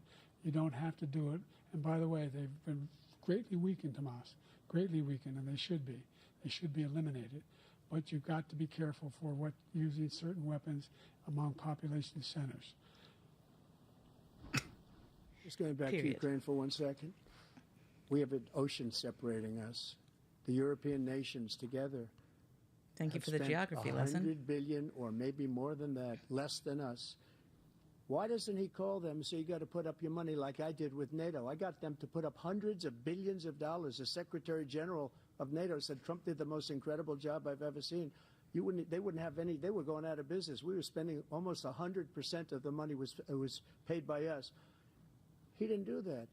He's getting all. You got to ask these people to put up the money. We're over $100 billion more spent, and it has a bigger impact on them because of location, because we have an ocean in between. You got to ask them. As far as Israel and Hamas, Israel's the one that wants to go. He said the only one that wants to keep going is Hamas. Actually, Israel is the one, and you should let him go and let him finish the job. He doesn't want to do it. He's become like a Palestinian, but they don't like him because he's a very bad Palestinian. He's a weak one. President Biden, you have a minute. Quick thing on that. Trump's not wrong that we've spent more, but the thing to understand about NATO, this is just more of like a clarification thing. Trump says this all the time about NATO, that they're not spending the same amount of money we are. We are a much bigger and much richer country than them. And NATO says the agreement is that everyone will spend 2% at minimum of their budget on military spending. So their defense budget has to be at least 2% of their full budget to be in NATO. Some people weren't meeting that. We were above that, obviously. Some people were above it. He's right about the fact that traditionally over the last decades, some countries are not spending what they're supposed to stay in NATO. But when it comes to Ukraine spending specifically, almost all those European countries have spent a higher percentage of their total budget on Ukraine spending than we have. Because our total Ukraine spending is something like 8% of our entire defense budget. And our defense budget, it basically boils down to 2% of our entire budget over the last couple of years has been spent on Ukraine funding. And Biden's right. Most of it is purchasing weapons that we send over there. We're not sending them piles of cash. We're sending them weapons that they need. And that money's really going to U.S. manufacturers of those weapons. That's really where the money's going. So Biden's right on that. Trump's sort of right on the NATO thing, except he's wrong on the fact that like Poland is spending something like 12% of their budget because they're right on that border. And they're like worried about Russia coming to their necks. Obviously, Poland has a memory and remembers World War II, and that's where Germany came in first. So it's not true that they're like Europe's not spending the money that they need to. I think that they have stepped up. Trump was right pre this Ukraine situation. Some of them were not spending the right amount of money. I think this has awakened them in a degree to go like, oh, like we are the next front. If Russia tries to do what Germany did in World War II and isn't just happy with Ukraine, and now we're sharing a border with Russia, who wants to we just don't know. Putin's crazy. He's kind of an evil dictator. So I think we need to pay attention to that. So I'll give him both some points for being right. Although I think, like I said, I think Biden's big problem is that he's been dragging his feet a lot on this stuff. And I really think Trump's big problem with Ukraine is just his first impeachment thing. I think that's really what his problem with Ukraine is that he got impeached for trying to bribe them into giving them dirt on Joe Biden and his family. You know, to be fair, if Hunter wasn't on some board of some oil company there, probably wouldn't be a problem. You know what I mean? Like there would be no there if Biden's son just wasn't so corrupt and gross. But that's what bothers me about this, is Trump's letting his feelings about this first impeachment shape his worldview and his foreign policy, which I think is a silly personal vendetta. And Biden's trying to appease everyone and not really supporting. He's doing better in Israel than he is with Ukraine. He's giving Israel what they want for the most part. And to be fair, they're different kind of weapons that they're asking for, but he's not giving Ukraine what they want when they want it. He's always dragging his feet and give it to him like 6 months later. And, you know, there's a lot of bad things that can go on in a war for 6 months. A lot of people are going to die. You're going to have a lot of civilian problems. And I think that's what bothers me the most about both of them, is that I think neither one of them really have the right answer. Trump he just claims, without telling us what the plan is, that he's going to fix this. He's just, in 24 hours, I'll have it done. But what? I mean, you got to give me a plan. I've heard so much foolishness. This is a guy who wants to get out of NATO. You're going to stay in NATO? He's going to pull out of NATO. The idea that our strength lies in our alliances as well. Maybe could have said, "Come on, there." We're able to avoid a war. Should have said, "Come on, man." A major war in Europe. Does Biden say that? What happens if, in fact, you have Putin continue to go into NATO? We have an Article 5 agreement. I appreciate attack Biden's on complexion. One is attack on all. You want to start the nuclear war he keeps talking about? Go ahead. Let Putin go in and control Ukraine, And It's an old baby bottom. Tinder. Places. Trump's got He has no peaks idea and what the hell valleys. he's talking about. And by the way, I got 50 other nations around the world to support Ukraine, including Japan and South Korea. They both because have the same understand teeth, though. that this kind of dislocation has a serious threat to the whole world peace. No major war in Europe has ever been able to be contained just to Europe. It's true. President Trump, just to follow up, would you support the creation of an independent Palestinian state in order to achieve peace in the region? I'd have to see, but before we do that, the problem we have is that we spend all the money. So they kill us on trade. He needs made the great last trade word. deals with Yep. the European nations. Because if you add them up, they're about the same size economically. Their economy is about the same size as the United States. And they were no cars, they don't want anything that we have. But we're supposed to take their cars, their food, their everything, their agriculture. I changed that. But the big thing I changed is they don't want to pay. And the only reason that he can play games with NATO is because I got them to put up hundreds of billions of dollars. I said, and he's right about this, I said, no, I'm not going to support NATO if you don't pay. They asked me that question, would you guard us against Russia, at a very secret meeting of the 28 states at that time, nations at that time. And they said, no, if you don't pay, I won't do that. And you know what happened? Billions and billions of dollars came flowing in the next day and the next months. But now we're in the same position. We're paying everybody's bills. Let's turn to the issue of By the way, there's not dues for NATO. Trump always talks about this like it's money coming into a bank account we share. It's just an agreement that they're going to spend that much money, that percentage of their budget, on their own military spending. There's not some fund. There's not some slush fund that we're all dipping into. It's not dues. Trump talks about it like it's membership dues. It's not exactly what it is. Because he doesn't play well with President others. Trump, Right. I want to ask you about January 6, 2021. This should be After you fun. rallied your supporters that day, some of them stormed the Capitol to stop the constitutionally mandated counting of electoral votes. As president, you swore an oath to, quote, preserve, protect, and defend, unquote, the Constitution. What do you say to voters who believe that you violated that oath through your actions and inaction on January 6th and worry that you'll do it again? Well, I don't think too many believe that. And let me tell you about January 6th. On January 6th, we had a great border. Nobody coming through, very few. On January 6th, we were energy independent. On January 6th, we had the lowest taxes ever. We had the lowest regulations ever. Taxes haven't changed since January 6th. We were respected all over the world. All over the world we were respected. And then he comes in, and we're now laughed at. We're like a bunch of stupid people. What happened to the United States' reputation under this man's leadership is horrible, including weaponization, which I'm sure at some point you'll be talking about, where he goes after his political opponent because he can't beat him fair and square. You have 80 What? seconds left. My question was, what do you say to those voters who believe that you violated your constitutional oath through your actions and inaction on January 6, 2021, and worry that you'll do it again? Well, I didn't say that to anybody.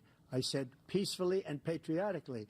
And Nancy Pelosi, if you just watched the news from 2 days ago, on tape to her daughter, who's a documentary filmmaker, they say, but she's saying, oh, no, it's my responsibility. I was responsible for this. Because I offered her 10,000 soldiers or National Guard, and she turned them down. And the mayor in writing, by the way, the mayor, in writing, turned it down, the mayor of D.C. They turned it down. I offered 10,000 because I could see, I had virtually nothing to do. They asked me to go make a speech. I could see what was happening. Everybody was saying they're going to be there on January 6th. They're going to be there. And I said, you know what? There's a lot of people coming. You could feel it. You could feel it, too, and you could feel it. And I said, they ought to have some National Guard or whatever. And I offered it to her. And she now admits that she turned it down. And it was the same day she was, I don't know, she can't be very happy with her daughter because it made her into a liar. She said, I take full responsibility for January 6th. President Biden? I'll fact check that. I haven't heard He this. encouraged those folks to go up to the Capitol. Yes. Number one. I sat in that dining room off the Oval Office. He sat there for 3 hours. 3 hours watching, begging, being begged by his vice president and a number of his colleagues on the Republican side as well to do something, to call for a stop, to end it. Instead, they talked about these people being patriots and great patrons of America. In fact, he says he'll now forgive them for what they've done. They've been convicted. He says he wants to commute their sentences. and say that no. But he went to every single court in the nation. I don't know how many cases, scores of cases, including the Supreme Court, and they said no, this guy is responsible for doing what was done. He didn't do a damn thing, and these people should be in jail, and they should be the ones who are being held accountable. And he wants to let them all out. And now he says if he loses again, such a whiner that he is, that it could be a bloodbath. Thank you, President Biden. President Trump? What they've done to some people that are so innocent, you ought to be ashamed of yourself. What you have done, how you've destroyed the lives of so many people. When they ripped down Portland, when they ripped down many other cities, you go to Minnesota, Minneapolis, what they've done there, with the fires all over the city. If I didn't bring in the National Guard, that city would have been destroyed. When you look at all of they took over big chunks of Seattle. I was all set to bring in the National Guard. They heard that, they saw them coming, and they left immediately. What he said about this whole subject is so off. Peacefully patriotic. One other thing, the Unselect Committee, which is basically two horrible Republicans that are all gone now, out of office, and Democrats, all Democrats, they destroyed and deleted all of the information they found because they found out we were right. We were right. And they deleted and destroyed all of the information. They should go to jail for that. If a Republican did that, they'd go to jail. Thank you, President Trump. That had President nothing Biden? to do with January No, I don't 6th. know. Yeah, I mean, neither one of these guys made a lot of sense on this point. I mean, gosh, I just looked at something up. Yeah, Pelosi said in a video shortly after that, like, she admitted that it was her fault for the security failures. I don't know if Trump really offered her 10,000 National Guard things. I don't know any of that. The problem that I don't like that they didn't press him on is, like, it went on for 3 hours and Trump did nothing to stop it. He could have tweeted. He could have literally been like, this is not what I wanted. Everyone leave the Capitol right now. And they would have, because he has that kind of control over these people. They did what they thought he wanted them to do. And there were people in that crowd that were absolutely looking for violence. We're lucky it didn't end up worse.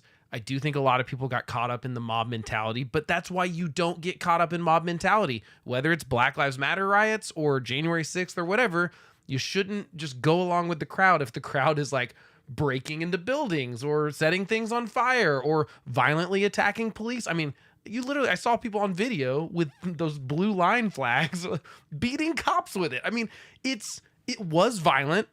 It was These are awful. not victims. These are not like persecuted people. They committed a very bad crime. I think that we should take it very seriously that people broke into the Capitol so that it doesn't happen again. I do think Pelosi's to blame for sure for not having security there and seeing the writing on the wall. There should have been a better security force. Proves that our government is not great at doing the things it's supposed to be able to do really well. You should be able to protect the Capitol. We've also seen while Trump was president, someone hop the fence of the White House and get in the front door without Secret Service figuring out. You know what I mean? It's like there's things that these people are supposed to do all the time. No mistakes. Pelosi absolutely deserves some blame. Trump deserves more blame, though, because he didn't do anything in those 3 hours. He literally sat there and watched on TV as people begged him to call the National Guard, and he didn't do it. So, But back to your pre-debate statement is you got to give Pelosi credit for she did take the blame. well, but not really, because she took the blame in a thing that just got released because it was like her, it was like her daughter, documentary filmmaker kind of thing. So it comes out later. And she did come out and say, I should have, she took some responsibility, I'd say, not blame, which I think is the right way to do it, because she is the person that should have had more Capitol Police there, and they should have coordinated better with the mayor. And then, like, to me, this is the proof that government is sometimes not great at doing big things. But the Capitol Police and National Guard should have been there for sure. Trump is right in the sense that people knew there was the potential for something. I don't think anyone really thought something that bad would happen, but I think that's just a lack of imagination. I understand that they didn't want it to look like the Capitol was guarded by 1,000 soldiers. I mean, I get that they don't want that to be the thing that's on the news either. I get that. I understand that they don't want to, like, things were really, really tense in 2020 and 2021, right? Remember, it's like pretty bad time. But I think Trump is not taking the responsibility for this that he should, in the sense that he could have done something and he didn't. And that's my biggest problem with him. I think that the trying to impeach him for inciting that riot was foolish on Pelosi's part, because I don't think that what he did necessarily rises to that level of like telling people to go fight. Politicians say that all the time. They don't mean actually go be violent most of the time. That's circumstantial. Yeah, but it's not like, I mean, you had that mob. no, I behind think you. I think he knew what he was doing, but I'm saying I don't think there's enough evidence to prove he was like sending them to the Capitol to go try to hang Mike Pence. So I'm just saying evidentially, I get that that's a high bar. Because he's smart enough Yeah. of a slick rig to know that You're right. he can get away with that. You're right. crap. But what bothers me, the thing I know he had the control to do, is immediately when people broke into the Capitol, he could have sent out a tweet. He could have gotten on the news. He could have been on every station. He could have said, this is not what I wanted. This is a disgrace, and get out of the Capitol right now. And everyone would have dispersed. Or he could have called the National Guard if that didn't work. Like, there's all sorts of things he could have done. And he did none of it. None of it. Because he liked what was happening. Yeah. He wanted that to happen. He probably would be okay with Mike Pence going away. I think he would have. I mean, I think we're lucky that there wasn't more violence. There were people there that absolutely, if they could have gotten a hold of Nancy Pelosi, Mike Pence, someone like that, I think something bad would have happened. If only there were more immigrants there. There probably were. A minute. The only person on this stage is a convicted felon is the man I'm There it is. right now. Drink. And the fact of the matter is, he is. I know it's what hard. he's telling you is simply not true. The fact is that there was no effort on his part to stop what was going on up in Capitol Hill, and all those people, every one of those who were convicted, turned over desks, turned them over statues. The idea that those people are patriots, come on. When I asked him the first two debates we had, first time around, I said, will you denounce the Proud Boys? He said, no, I'll tell them to stand by. The idea he's refusing, will you denounce these guys? Will you denounce the people we're talking about now? Will you denounce the people who attacked that Capitol? What are you going to do? Ooh. I'm going to give you a minute, President Trump, for a follow-up question I have. After a jury convicted you of 34 felonies last month, you said if reelected, you would, quote, have every right to go after, unquote, your political opponents. You just talked about members of the Select Committee on January 6th going to jail. Your main political opponent is standing on stage with you tonight. Can you clarify exactly what it means about you feeling you have every right to go after your political opponents? Well, I said my retribution is going to be success. We're going to make this country successful again, because right now it's a failing nation. My retribution is going to be success. But when he talks about a convicted felon, his son is a convicted felon at a very high level. His son is convicted, going to be convicted probably numerous other times. Should have been convicted before, but his Justice Department let the statute of limitations lapse on the most important things. But he could be a convicted felon as soon as he gets out of office. Joe could be a convicted felon with all of the things that he's done. He's done horrible things. All of the death caused at the border, telling the Ukrainian people that we're going to want $1 billion or you change the prosecutor. Otherwise, you're not getting $1 billion. If I ever said that, that's quid pro quo. That we're not going to do anything. We're not going to give you $1 billion unless you change your prosecutor having to do with the son. This man is a criminal. This man, you're lucky. You're lucky. I did nothing wrong. We'd have a system that was rigged and disgusting. I did nothing wrong. Thank you, President Trump. President Biden, you That's have a bold said, statement. coming right to you, sir. Well, you want to respond? Go ahead. I'll give you a minute to respond. The idea that I did anything wrong relative to what you're talking about is outrageous. It's simply a lie, number one. Number two, the idea that you have a right to seek retribution against any American just because you're president is wrong. It's simply wrong. No president's ever spoken like that before. No president in our history has spoken like that before. Number three, the crimes that you are still charged with, and think of all the civil penalties you have. How many billions of dollars do you owe in civil penalties for molesting a woman in public, for doing a whole range of things, of having sex with a porn star on the night while your wife was pregnant? I mean, what are you Baby at home, about? but whatever. You have the morals of an alley cat. Give you a minute, sir. I didn't have sex with a porn star, number one. No one wish believes you that. did. No one was a believes case that. was started You tried. and moved. They moved a high-ranking official, a DOJ, into the Manhattan DA's office to start that case. That case is going to be appealed and won. We had a very terrible judge, a horrible judge, Democrat. The prosecutor were all high-ranking Democrats, appointed people, and both Is the porn civil star pretty? and the criminal. He guess I basically shouldn't. went Not to after me. his political opponent because he thought it was going to damage me. But when the public found out about these cases, because they understand it better than he does, he has no idea what these cases are. But when they found out about these cases, you know what they did? My poll numbers went up, way up. You know that because you're reporting it. And we took in more money in the last 2 weeks than we've ever taken in the history of any campaign. I don't think any campaign has ever taken. Hundreds of millions of dollars came pouring in because the public knows it's a scam, and it's a guy that's after his political opponent because he can't win fair and square. Thank you, President Trump. President Biden, you have said, quote, Donald Trump and his MAGA Republicans are determined to destroy American democracy. I feel like his pocket Do you square just believe needs to that be the out tens just of a millions tiny of bit more. Americans who are likely to I need vote to see for more of President it. Trump will be voting against American democracy? See? The more they know about what he's done, yes, the more they know about what he's done. And there's a lot more coming. He's got a lot of cases down the road coming out. Not if he wins. He's got a whole range of issues he has to face. I don't know what the juries will do, but I do know he has a real problem. And so the fact that, could you ever think you heard any president say that I'm going to seek retribution? Do you ever hear any president say that I thought Hitler had some good ideas? What got me involved to run in the first place after my son had died, I decided in Iraq, because of Iraq, I said I wasn't going Didn't to die run because again of Iraq. until I saw what happened in Charlottesville, Virginia. People coming out of the woods carrying swastikas on torches, and singing the same anti-Semitic bile they sang when back in Germany. And the young woman? Why are you not calling out at the mother? Columbia And then, Joe? They asked him. They said, "What do you think of those people? The people the ones who got killed, the one who tried to stop it, and the ones," he said, "I think they're fine people on both sides."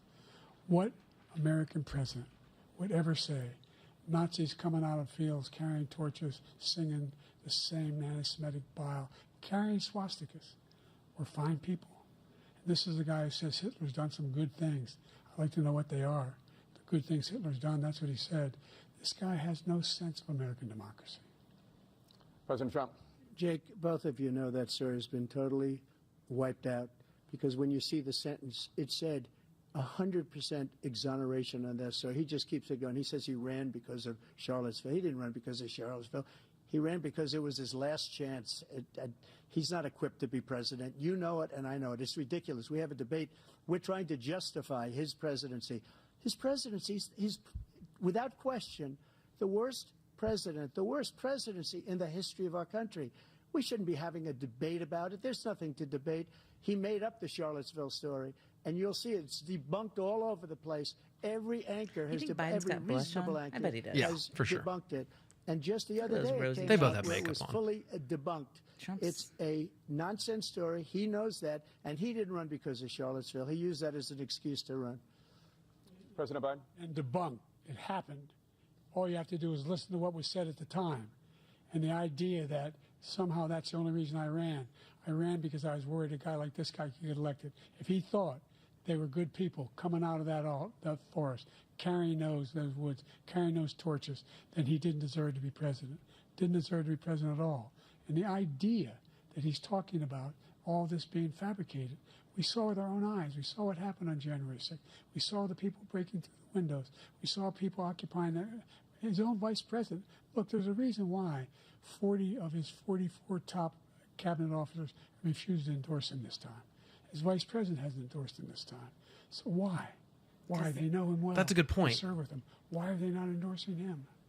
Thank you, President Biden. We're going to be right back with Because more he from hates the Mike CNN Pence presidential and debate. threatened him.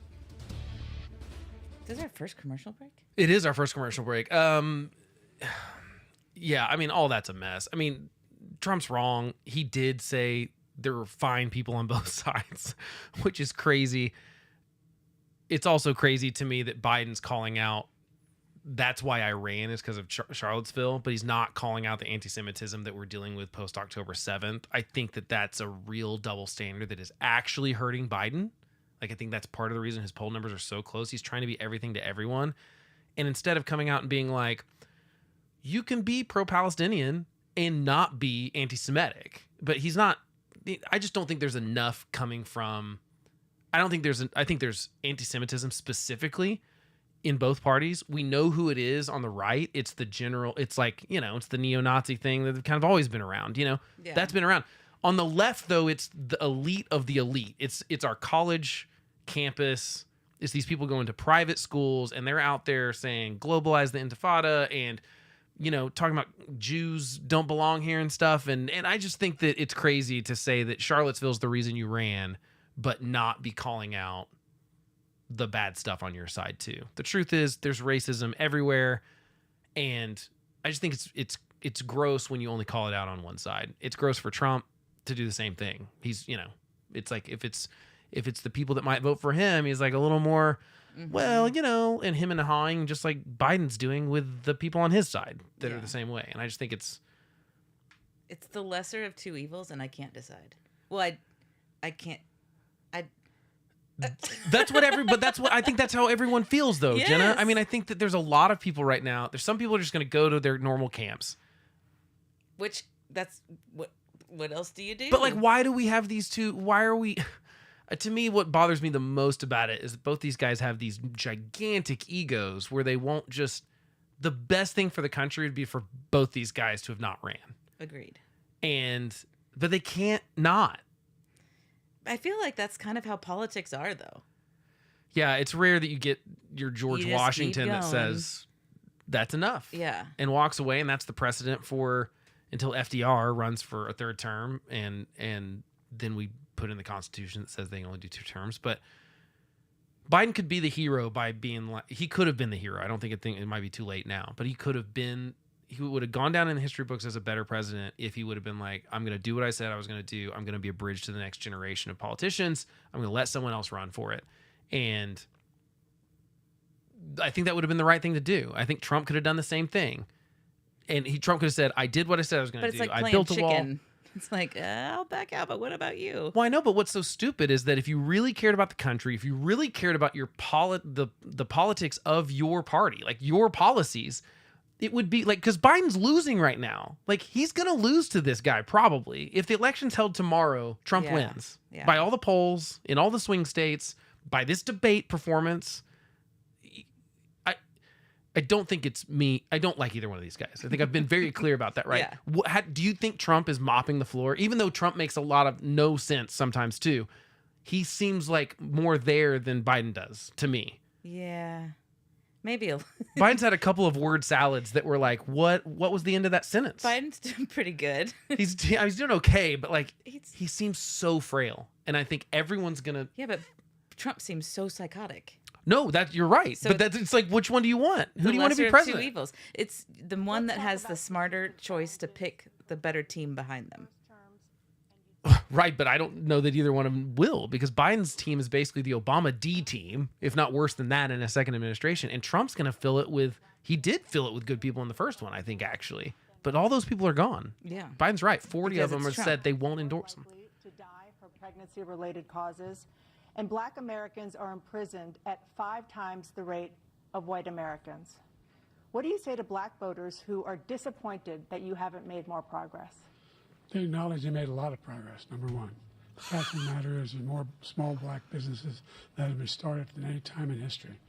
Number two, the wages of black unemployment is the lowest level it's been in a long, long time. Number three, we're providing housing for Black Americans and dealing with the segregation that exists among these corporations that collude to keep people out of their houses. And in addition to that, we find that the impact on the choice that Black families have to make relative to child care is incredibly difficult. When we did the first major piece of legislation in the past, I was able to reduce Black child care costs. I cut them in half. We got to make sure we provide for child care costs. We got to make sure, because when you provide those child care protections, you increase economic growth because more people can be in the job market. So there's more to be done, considerably more to be done. But we've done a great deal so far, and I'm not letting up, and they know it. So Biden's answer You is, have you're wrong. 49 seconds left. You're wrong, Black people. What do you say to Black voters who are disappointed with the progress so far? I say I don't blame them for being disappointed. Inflation is still hurting them badly. For Why didn't it example, start I lead with that? provided for the idea that any Black family, first-time home buyer, should get a $10,000 tax credit to be able to buy their first home so they can get started. I made sure that we're in a situation where all those black families and those black individuals who had to take out student loans that were ballooning, that if they were engaged in nursing, doctor, and anything having to do with volunteerism, if they paid their bills for 10 years on their student debt, all the rest was forgiven after 10 years. Millions have benefited from that. And we're going to do a whole lot more for black families. Thank you, President Trump. And he caused the inflation. He's blaming inflation, and he's right, it's been very bad. He caused the inflation, and it's killing black families and Hispanic families and just about everybody. It's killing people. But They he's can't admitting it's a buy problem. groceries anymore. They Yeah, can't. but he did cause you look it. at the cost But he's of admitting food it's a where problem. doubled and Take some tripled blame, and though. Quadrupled. They can't live. They're not living anymore. He caused this inflation. I gave him a country with essentially no inflation. It was perfect. It was so good. All he had to do is leave it alone. He destroyed it with his Green New scam and all this money that's being thrown out the window. I wonder He what it's caused like in inflation. Trump's head. As sure as you're sitting there, I gave you this the great nation. fact is that his big kill on the black people is the millions of people that he's allowed to come in through the border. They're taking black jobs now, and it could be 18, it could be 19, and even 20 million people. They're taking black jobs, and they're taking Hispanic jobs, and you haven't seen it yet, but you're going to see something that's going to be the worst in our history. Thank you. President Biden? There was no inflation when I became president. You know why? The economy was flat on its back. 15% unemployment. He decimated the economy, absolutely decimated the economy. That's why there was no inflation at the time. There were no jobs. We provided thousands of millions of jobs for individuals who are in all communities, including minority communities. We made sure that they have health insurance. We have covered, the ACA has increased. I made sure that they're $8,000 per person in a family to get written off for health care. But this guy wants to eliminate that. They tried 50 times. He wants to get rid of the ACA again, and they're going to try again if they win. You find ourselves in a position where the idea that we're not doing any, we put more police on the street than any administration has. He wants to cut the cops. We're providing for equity and making sure people have a shot to make it. There's a lot going on, but in inflation, he caused it by his tremendous malfeasance in the way he handled the pandemic. Thank you. Another persistent challenge is the climate crisis. 2023 was the hottest year in recorded history, and communities across the country are confronting the devastating effects of extreme heat, intensifying wildfires, stronger hurricanes, and rising sea levels. Former President Trump, you've vowed to end your opponent's climate initiatives, but will you take any action as president to slow the climate crisis? Well, let me just go back to what I said about the police, how close the police are to him. Almost every police group in the nation from every state is supporting Donald J. Trump. Almost every police group. And what he's done to the black population is horrible, including the fact that for 10 years he called them super predators. We can't, in the 1990s, we can't forget that. Super predators was his name, and he called it to them for 10, and they've taken great offense at it, and now they see it happening. But when they see what I did for criminal justice reform and for the historically black colleges and universities, where I funded them and got them all funded, and the opportunity zones with Tim, as you know, Tim Scott was incredible. He did a great job, great senator from South Carolina. He came to me with the idea, and it was a great idea. It's one of the most successful economic development acts ever in the country, opportunity zones. And the biggest beneficiary are blacks. And that's why we have the best numbers with them in maybe ever. They're saying ever. I read this morning where ever, the best numbers. He's lost much of the black population because he's done a horrible job for black people. He's also done a horrible job for Hispanics. But wait till you see these millions of people pouring into our country, and they're going to take the jobs. He won't let these immigrants and it's go. already started, and you haven't seen anything yet. It's a disaster. You 38 seconds left. President Trump, will you take any action as president to slow the climate crisis? So I want absolutely immaculate clean water, and I want absolutely clean air, and we had it. We had H2O. We had the best numbers. You had water? Ever. H2O? And we were using all forms of energy, all forms, everything. And yet, during my 4 years, I had the best environmental numbers ever. And my top environmental people gave me that statistic just before I walked on the stage, actually. Yeah, I trust those people. I don't know where the hell he's been. The idea that anything he said is true. I've passed the most extensive climate change legislation in history. We find ourselves, and by the way, black colleges. I came up with $15 billion for HBCUs, historic black universities and colleges. Yeah, he said work done. Because they don't have. Oh my gosh. Those eyebrows. Kind of contributors. They get that so they have angular. to build these laboratories and the like. Any black student is capable in college of doing any white Well student done. can do. They just don't have the money, but now they'll be able to get those jobs in high tech.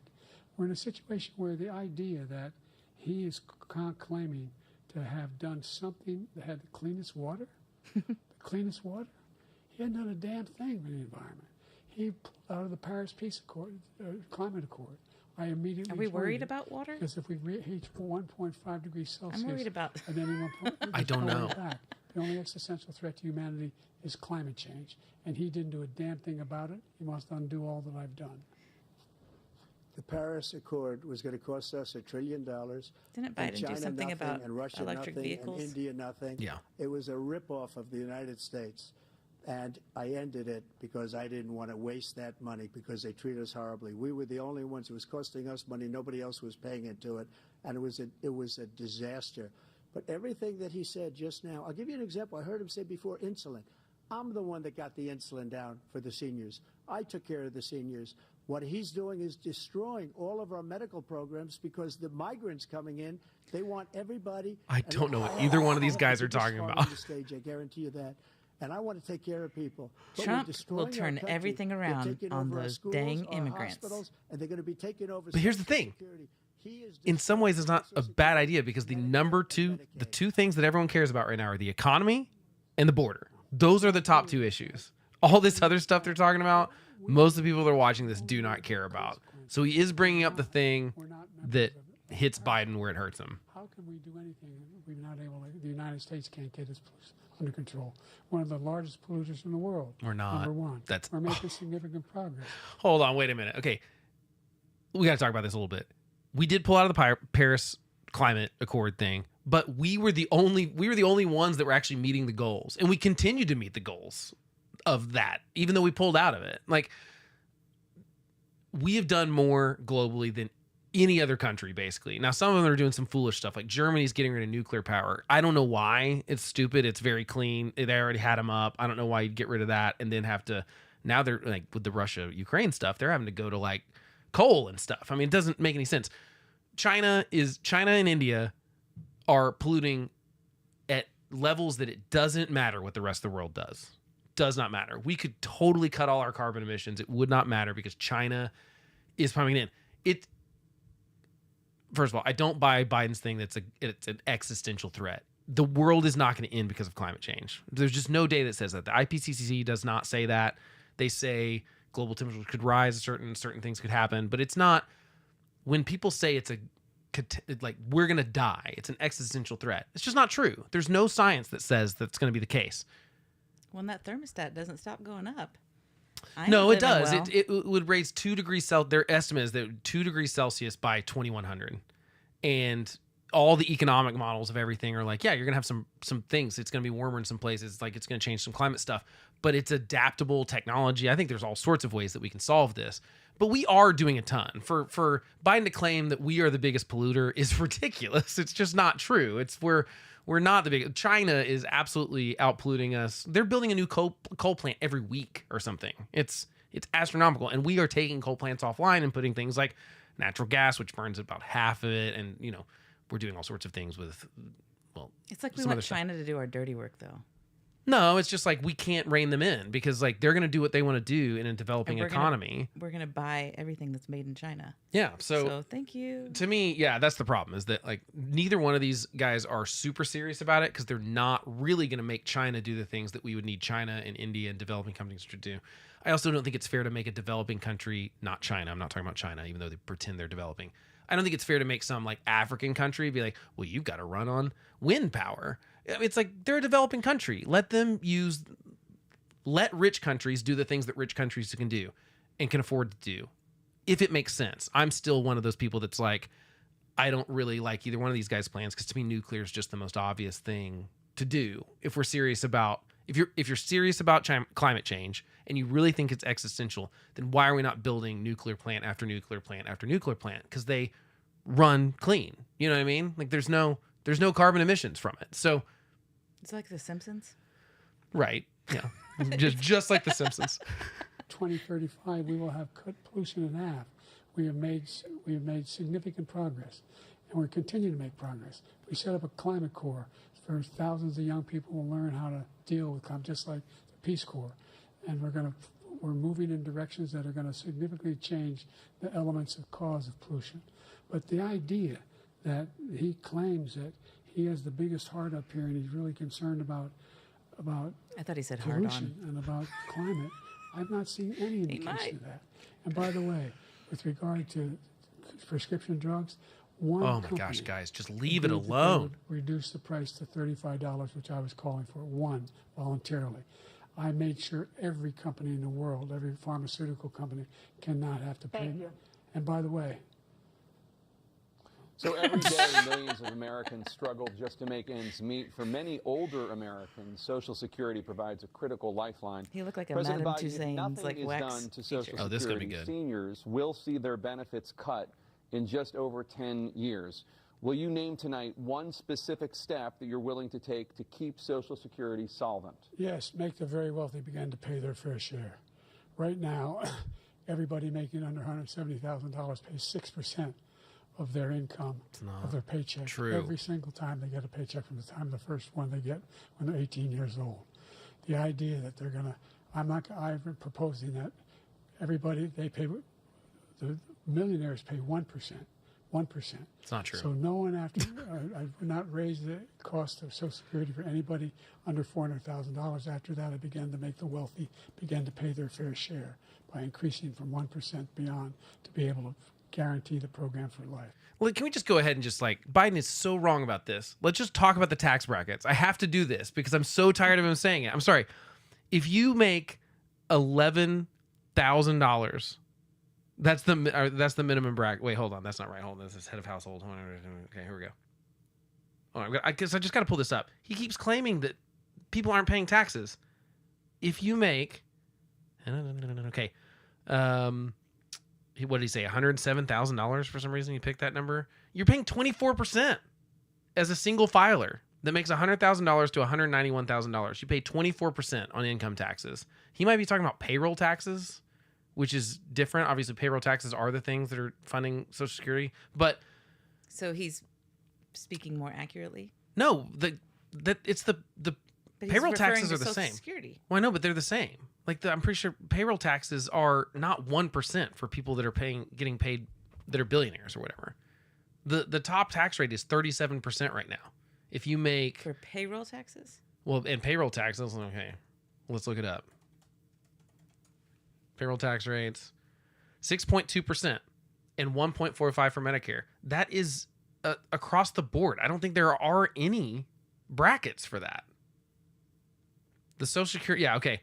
It has a wage limit of $168,000. If you make more than $168,600 in a year, you don't have to pay the 6.2% on anything beyond that. But keep in mind, that's your employer that's paying most of that money. So it's a combined 15% that they're getting. 6.2% of that is 7.65% for each party, or 15.3%. So your employer pays that money and you do. So when he's talking about people paying their fair share, if you make, let's just say you start balling at your job and you're making $170,000 a year, there's no more payroll tax on that because we decided a long time ago that the limit was we're only going to tax the first $168,000 or whatever.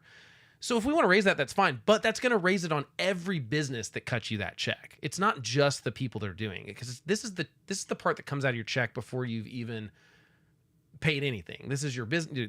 Your employer pays that half of it, and you pay half of it, which is why if you're self-employed, you've got to pay the whole thing.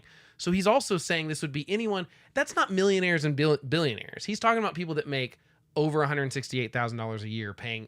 They're always paying it on that first $168,000, which he didn't say. He said 107. I don't know where he's getting that number He said from. 175. Maybe he did. Okay, maybe I just misheard it. So the point is, I'm fine with having a discussion, but let's talk about the real rates and say that, okay, if we want to raise the payroll tax, fine. But until tonight, both these guys said, we're not going to touch it. We're not going to do anything about it. And that's just not a solution. But We've he's now offering it as a solution. Yeah, then and now it that would turns be. out he was pretty on point with his No, yeah, facts. yeah. Well, except for I don't know where he's getting the 1% thing. I don't know where he got that number from. Biden 1, Trump 0. Well, we'll see what Trump says. He's going to. So you still have I'm 82 sure he's gonna, seconds left. Are there any other measures that you think that would be able to help keep Social Security solvent, or is that one enough? Well, no, that one enough will keep it solvent. But the biggest thing will do it if we defeat this man, because he wants to get rid of Social Security. He thinks there's plenty to cut in Social Security. He's wanting to cut Social Security and Medicare, both times. And that's what. And if you look at the program put forward by the House Republican caucus that he, I believe, supports, is in fact want to cut it as well. The idea that we What kind don't of Social need Security to protect checks are our seniors millionaires getting? is ridiculous. they shouldn't get him, And by in the my way, opinion. Right. the American public has they? greater health care coverage today than ever before. And on the ACA, as I said, you're in a circumstance where 400,000 They can still complain that they're on a fixed income. 40 million people would not have insurance because they have a pre-existing condition. Only thing that allows them to have that insurance is the fact that they, in fact, are part of the ACA. And by the way, the other thing is, we're in a situation where we talk about education for black communities. I've raised the amount of money for Pell Grants by another $8,000. So anybody making under $70,000 a year are going to be able to get $15,000 toward their tuition. He just doesn't know what he's talking about. Thank you, President Biden. President Trump. So I've dealt with politicians all my life. I've been on this side of the equation for the last 8 years. I've never seen anybody lie like this guy. He lies. I've never seen it. He can look you in the face. About so many other things too. Have you looked in a mirror? And we mentioned Both the of you laptop, lie. We Yeah. mentioned Russia. I feel like, Ukraine, to be fair, though, Ukraine, Biden doesn't realize he's everything lying. he does is a lie. He's just It's misinformed. I think he does. misinformation. Or I think he like does. forgetting the No. The losers Sometimes. and He's sucker got a story good that he made heart. up is a He's a total lie. poodle. on I don't think both so. sides. I think he's It's a actually. I think he disgrace. lies on purpose a But lot of time. Social Security, he's destroying it because millions of people are pouring into our country, and they're putting them onto Social Security. They're putting them onto Medicare, Medicaid. They're putting them in our hospitals. They're taking the place of I guess our just the big citizens. picture is like our What they're country doing was to built the on VA, immigrants. to our veterans True. is And now they're unbelievable. like, Our wait a veterans are minute. living in the street, and these I don't people are know. living in luxury hotels. That's all he's. He doesn't know what he's Yeah, but I doing, think that and it was built on immigrants that did it the right way, and the way that we said was the way to do it, right? We kind of came in taking stuff. No, but I'm saying like I told you before. Elisa's grandparents came in, and they came in at Ellis Island and registered, and they got whatever. I mean, what their process was in 1940 or whatever it Yeah. was. But I feel like at a certain point, it's not the immigrants' fault. Well, right, we're setting up the Right. system that's bad. Right, that's what I'm saying. Failure, Okay. Well, but you could still do it the right way. You But can still he's- come to the border. He is weaponizing. I agree. Immigrants. Oh, for sure. Yeah. Yeah. It's gross. I don't Yeah, like it. Right. Yeah. Okay. Illegal aliens are coming into the country and taking away our jobs. There's a reason why we have the fastest growing economy in the world, the reason why we have the most successful economy in the world. We're doing better than any other nation in the world.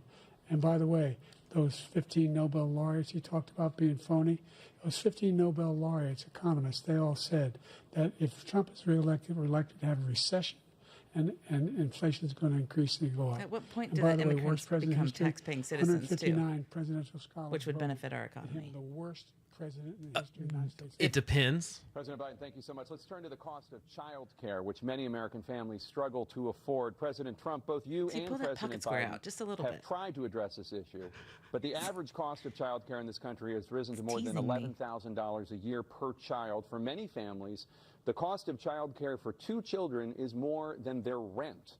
In your second term, what would you do to make child care more affordable? Just to go back. Every time. We should drink every time he does that. And if he said that, that's why he made it up. They But we have get 19 so people that said I didn't defense- say I guess it, and they're that's- very highly respected, much more so than him. The other thing is, he doesn't fire people. He never fired people. I've never seen him fire anybody. I did fire a lot. I fired Comey because he was no good. I fired a lot of the top people at the FBI, drained the swamp. They were no good. Not easy to fire people. You'd pay a price for it, but they were no good. I inherited these people. I didn't put him there. I didn't put Comey there. He was no good. I fired him. This guy hasn't fired anybody. He never fires. I bet He Comey's should have embarrassed fired at home. Is Every he alive? military man that was involved with that It's only like 60. the Afghanistan horror I'd be show, embarrassed. the most embarrassing moment in the history of our country. He didn't fire. Did you fire anybody? Did you fire anybody that's on the border that's allowed us to have the worst border in the history of the world? Did anybody get fired for allowing 18 million people, many from prisons, many from mental institutions? Did you fire anybody that allowed our country to be destroyed? Joe, our country is being destroyed as you and I sit up here and waste a lot of time on this debate. This shouldn't be a debate. He is the worst president. He just said about me because I said it. Trump's just saying the same thing over and over again. Yeah. So, what were we talking about a second ago? That I was looking at? Immigrants. Oh, I found what he's talking about. This is why Biden's so bad at what he's doing. What Biden's proposing is raising. Right now, it's 15 point.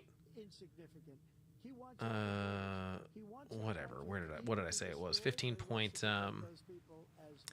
He's talking about raising the total payroll tax to 16% instead of 15 point.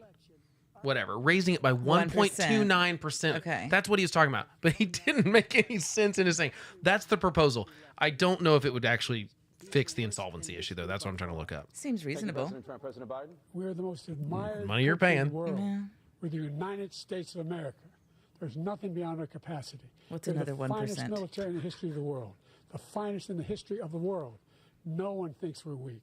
No one wants to screw around with us. Nobody. Number one. Number two, the idea that we're talking about worst presidents. I wasn't joking. Look it up or go online. 159 or 58, don't hold me the exact number, presidential historians, they've had meetings and they voted who's the worst president in American history. One through best to worst. They said he was the worst in all of American history. And you're number two? That's a fact. That's not There's conjecture. probably somebody else out there. You can argue they're wrong, but that's what they voted. The 60s were a idea that tough he is time. knowing I would argue earlier than deal that. with child care. He did for virtually nothing with child care. We should significantly increase the child care tax credit. We should significantly increase the availability of women and men or single parents to be able to go back to work. And we should encourage businesses to have Thank you, President child care Biden. facilities. President Trump, the question was about what would you do to make child care more affordable, if you want to take your minute. Just so you understand, we have polling, we have other. He doesn't have an things answer. that- That's the problem. Trump doesn't have a policy answer on anything. So he he really goes to defend himself on the previous One of the best. Yeah. claim. And if I'm given another. Look how handsome Biden is. Look at those I'm chompers. I'm not on the handsome train with you, Jenna, but I mean, comparatively, He's the only one I know. He wants to raise comparatively, if I have to stare at one of these are faces, either I'd one of rather these stare really at a Biden's. catch? No, but look at the twinkle in his eye. tax cuts to expire. So That's probably that one disease. What do you get when you get the watery eyes? No, I think it's just this is what's happened to him in plastic surgery land. It's just all. There's a thing like you get goopy eyes when you're old. Like, Well, yeah, you have to have eye surgeries and no, stuff. but Yeah. there's a condition. I don't know. He's got a condition, but they sparkle. President in history by far, and everybody knows it. President Biden? Look, the fact of the matter is that he's Talk dead about wrong child care. it. He will increase the taxes on middle class people. I said I'd never raise the tax on anybody making less than $400,000. You just said you want to raise the payroll This tax. tariff is 10% tariff. Everything coming in the country, you know what the economists say? That's going to cost the average American. What would you do to fix Social Security? $2,500 a year more because they're going to have to pay the difference. Look at those eyes. I think you have to raise the age of retirement. I think you could very well do a thing that says at a certain point we're not going to let you take Social Security if you've got assets in the millions. Yeah, you don't yeah. need to take it. Middle class. Now that I agree with. We could raise payroll taxes, but like But then again, the people that have paid into it, it's that I don't know. That's not fair. well, but you could do it gradually. You could say if you're 60 right now, we're not going to raise the age for you. Like if you're nearing the retire age, but you could like it could be higher than 65. We're living longer for the most part, although we slid back a little bit on that in the last couple of years.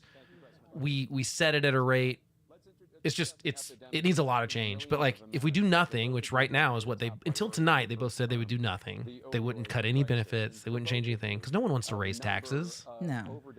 It's not a popular choice. No. But you got to solve it. Under your term, it has gone up. Former President Trump, despite the efforts that both of you have made, more than 100,000 Americans are dying from overdoses every year. primarily from fentanyl and other opioids. What will you do to help Americans right now in the throes He's of gonna blame the addiction border. who are struggling Well, to yeah. get the treatment Which, they need? to be fair, it's a problem. Finish up. Have you seen that We show on now the have Discovery largest Channel where they deficit in the history of our country under search this vehicles guy. and stuff We have that the come through the largest border? deficit No. with It's China. impressive. He gets Right, but we don't have enough of those people doing that. And some Agreed. of those people are getting paid to turn the other Call way. And Chick-fil-A. you're right. They run a drive-through. Order at the border. Telling you, you should run. Everyone would vote for you over these two clowns. Yes. Okay? Get Especially if some you wore that nuggets or handsome fries. bandana. We saved our steel industries, and there was more to come, but he hasn't done that. But he hasn't cut the tariffs because he can't, because it's too much money.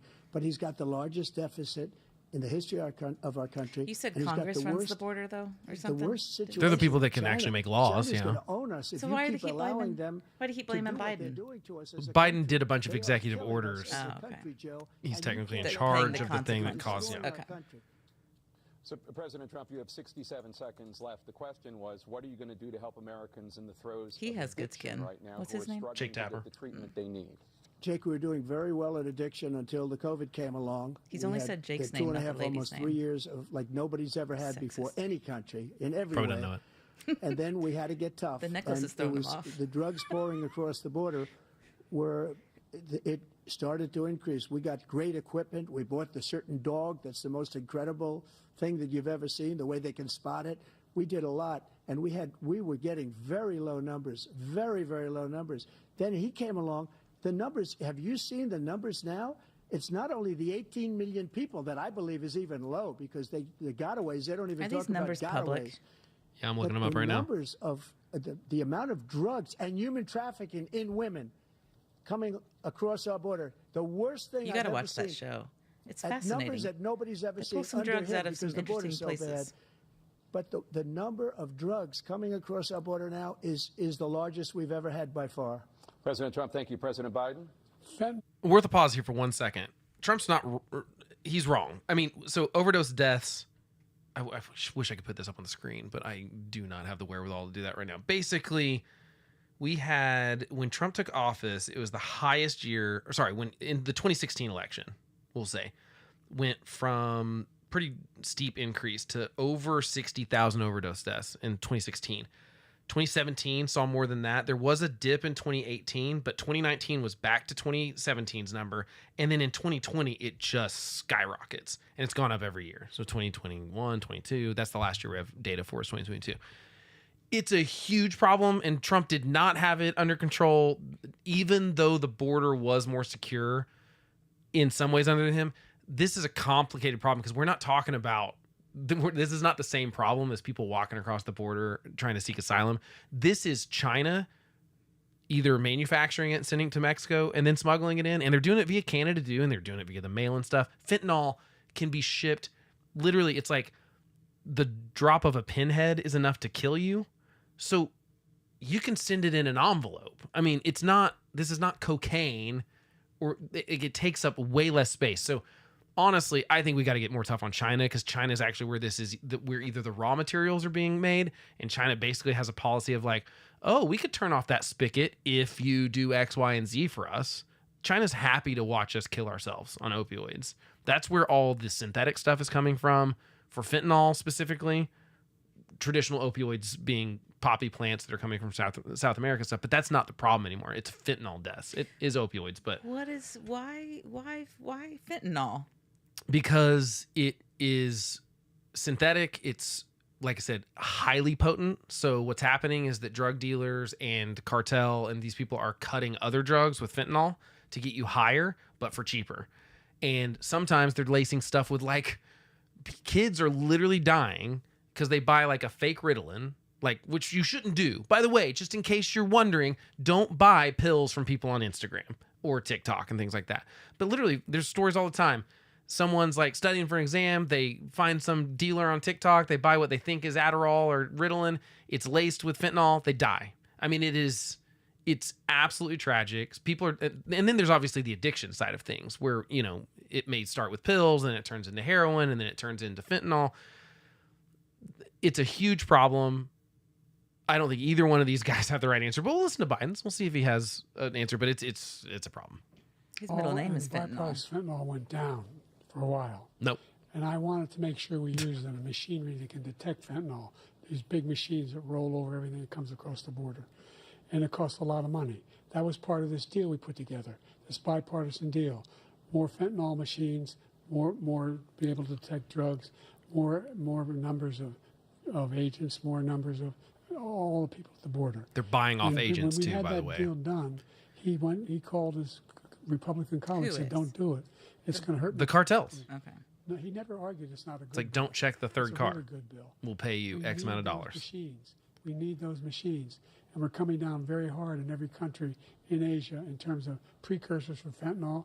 And Mexico is working with us to make sure they don't have the technology to be able to put it together. That's what we have to do. We need those machines. Thank you, President Biden. President Trump, and again, the question is about Americans in the throes of addiction right now struggling to get the treatment they need. Well, this does pertain to it. He ended Remain in Mexico. He ended catch and release. I made it catch and release in Mexico, not catch and release here. We had so many things that we had done, hard negotiations with Mexico, and I got it all for nothing. It's just like when you have a hostage. We always pay $6 billion for a hostage. Every time we say it's a hostage. Now we have a hostage, a Wall Street Journal reporter, I think a good guy, and he's over there because Putin is laughing at this guy, probably asking for billions of dollars for the reporter. I will have him out very quickly as soon as I take office. Before I take office, I said by literally as soon as I win the election, I will have that reporter out. He should have had him out a long time ago, but Putin's probably asking for billions and billions of dollars because this guy pays it every time. We had 2 cases where we paid $6 billion for 5 people. I got 58 people out, and I paid essentially nothing. Thank you, President Trump. Dana? Let's turn to concerns. He's that not voters answered a have question about for the last half, like 45 minutes maybe. First 30 minutes, he was doing well. at the So when end you're of your a second voter term. watching this, How that's do you the lesser address of two concerns evils is Biden. about your I don't know if capability there's- to I mean- handle the toughest job in It's the a world wrong and wrong. well into your 80s. Well, first of all, I spent half my career being criticized being the youngest person in politics. If he I was talks about the second youngest train. person ever You know elected he to the will. United States Senate. Can't help it. And now I'm the oldest. This guy's 3 years younger and a lot less competent. I think that just look at the record. Look at what I've done. Look how I've turned around the horrible situation he left me. As I said, No one 15 feels that million way about you, jobs, though. 300,000 manufacturing jobs, more investment in America, over billions of dollars in private investment in enterprises that we are growing. By the way, we brought an awful lot of people. Well, the whole idea of computer chips. We used to have 40% of the market. We invented those chips, and we lost it because he was sending people to find the cheapest jobs overseas and to bring home a product. So I went to South Korea. I convinced Samsung to invest billions of dollars here in the United States. What is he talking And about? guess what? Those fabs they call that to build these chips. He's those showing the fabs pay question. over $100,000. He's answering it with You don't his- need a college degree for them. And He's those really- he is billions, answering that about question. $40 How? billion He's answering already that being question. invested How? and built right He's now in the answering. United States. No. Significant He's pulling up a jobs story for about potato Americans all chips. over the- all over the Like, world. that's how he's answering the President Biden, you have question. 40 seconds left. Would you like to add anything? Yeah, I would. The idea that somehow we are He's showing his this failing incompetency, country. is what I'm saying, I've never heard a by how president he's talk answering like this question. before. We're the envy of the world. Name me a single major country president who wouldn't trade places with the United States of America for all our problems and all our opportunities. We're the most progressive country in the world in getting things done. We're the strongest country in the world. We're a country in the world who keeps our word, and everybody trusts us. All of our allies and those who he coddles up to, from Kim Jong-un, he sends love letters to, and Putin, etc. They don't want to screw around with us. Thank you. They do Former want to screw President around Trump, with you, to follow though. Up, you would be 82 at the end of your second term. What do you say to voters who have concerns about your capabilities Oh, to he's about to serve? talk about how Well, I great he took is. 2 tests, cognitive tests. I aced them, both of them, as you know. at Congratulations. Republic. They're He took easy none. I'd tests. like to see him take one, just one, a real easy one. Like go through the first 5 questions. He couldn't do it. But I took 2 cognitive tests. I took physical exams every year. And, you know, we knock on wood wherever we may have wood, that I'm in very good health. I just won 2 club championships, not even senior, 2 regular club championships. To do that, you have to be quite smart, and you have to be able to hit the ball a long way. and I do it. He doesn't do it. He can't hit a ball 50 yards. He challenged me to a golf match. He can't hit a ball 50 yards. I think I'm in very good shape. I feel that I'm as in good a shape as I was 25, 30 years ago. Actually, I'm probably a little bit lighter, but I'm in. He has. as I good a wonder if shape he's on as I Ozempic. was, He's lost some years weight. ago. I You feel think very so? good. I feel the same. But Little bit. I was willing to take a cognitive test. And you know what? If I didn't do well, I aced him. Dr. Ronnie Jackson, who's a great guy when he was White House doctor. And then I took another one, a similar one. And one of them said they'd never seen anybody ace him. Oh my God. Thank you. President Not Biden. true. You can see he is 6'5" and only 225 pounds, or 235 pounds. Well, you said 6'4", 200. Is he that Well, big? anyway, that's Tall, I mean? Anyway, just take a look at what he says he is, and take a look at what he is. Look, I'd be happy to have a driving contest with him. The reason I got my handicap, which when I was vice president, down to a 6. No one cares about By the y'all's way, golf I told you games. before, I'm happy to play golf if you carry your own bag. Think you can do it? Biden, you can't carry your own It's the bag. 6th handicap of all. I was at 8 handicap. 8. Oh my gosh. I can't believe these guys think that we care about their golf handicap. That's what's wrong with their egos. That's what I'm saying. You To are a a child. specific concern Oh, boy. that voters have about you. I feel like I'm watching Will you two pledge uncles tonight fight. that once all legal challenges have been exhausted, that you will accept the results of this election, We should go back regardless to of a who monarchy. wins? And you will say right now that political violence in any form is unacceptable. Well, I shouldn't have to say that, but of course I believe that. It's totally unacceptable. And if you would see my statements that I made on Twitter at the time, and also my statement that I made in the Rose Garden, you would say it's one of the strongest statements you've ever seen. In addition to the speech I made in front of, I believe, the largest crowd I've ever spoken to, and I will tell you, nobody ever talks about that. They talk about a relatively small number of people that went to the Capitol, and in many cases were ushered in by the police. And as Nancy Pelosi said, it was her responsibility, not mine. She said that loud and clear. But the answer is, if the election is fair, free, and I want that more than anybody. And I'll tell you something. I wish he was a great president, because I wouldn't be here right now. I'd be at one of my many places enjoying myself. I wouldn't be under indictment because he's I wouldn't doing have us been a his favor. political opponent. Yeah, thanks, Trump. opponent, because he indicted me because I was his opponent. I wish he was a great president. I would rather have that. I wouldn't be here.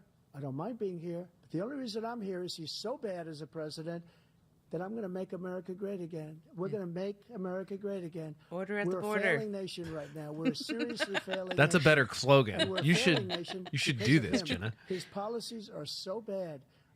His military policies are insane. They're insane. These are wars that will never end with him.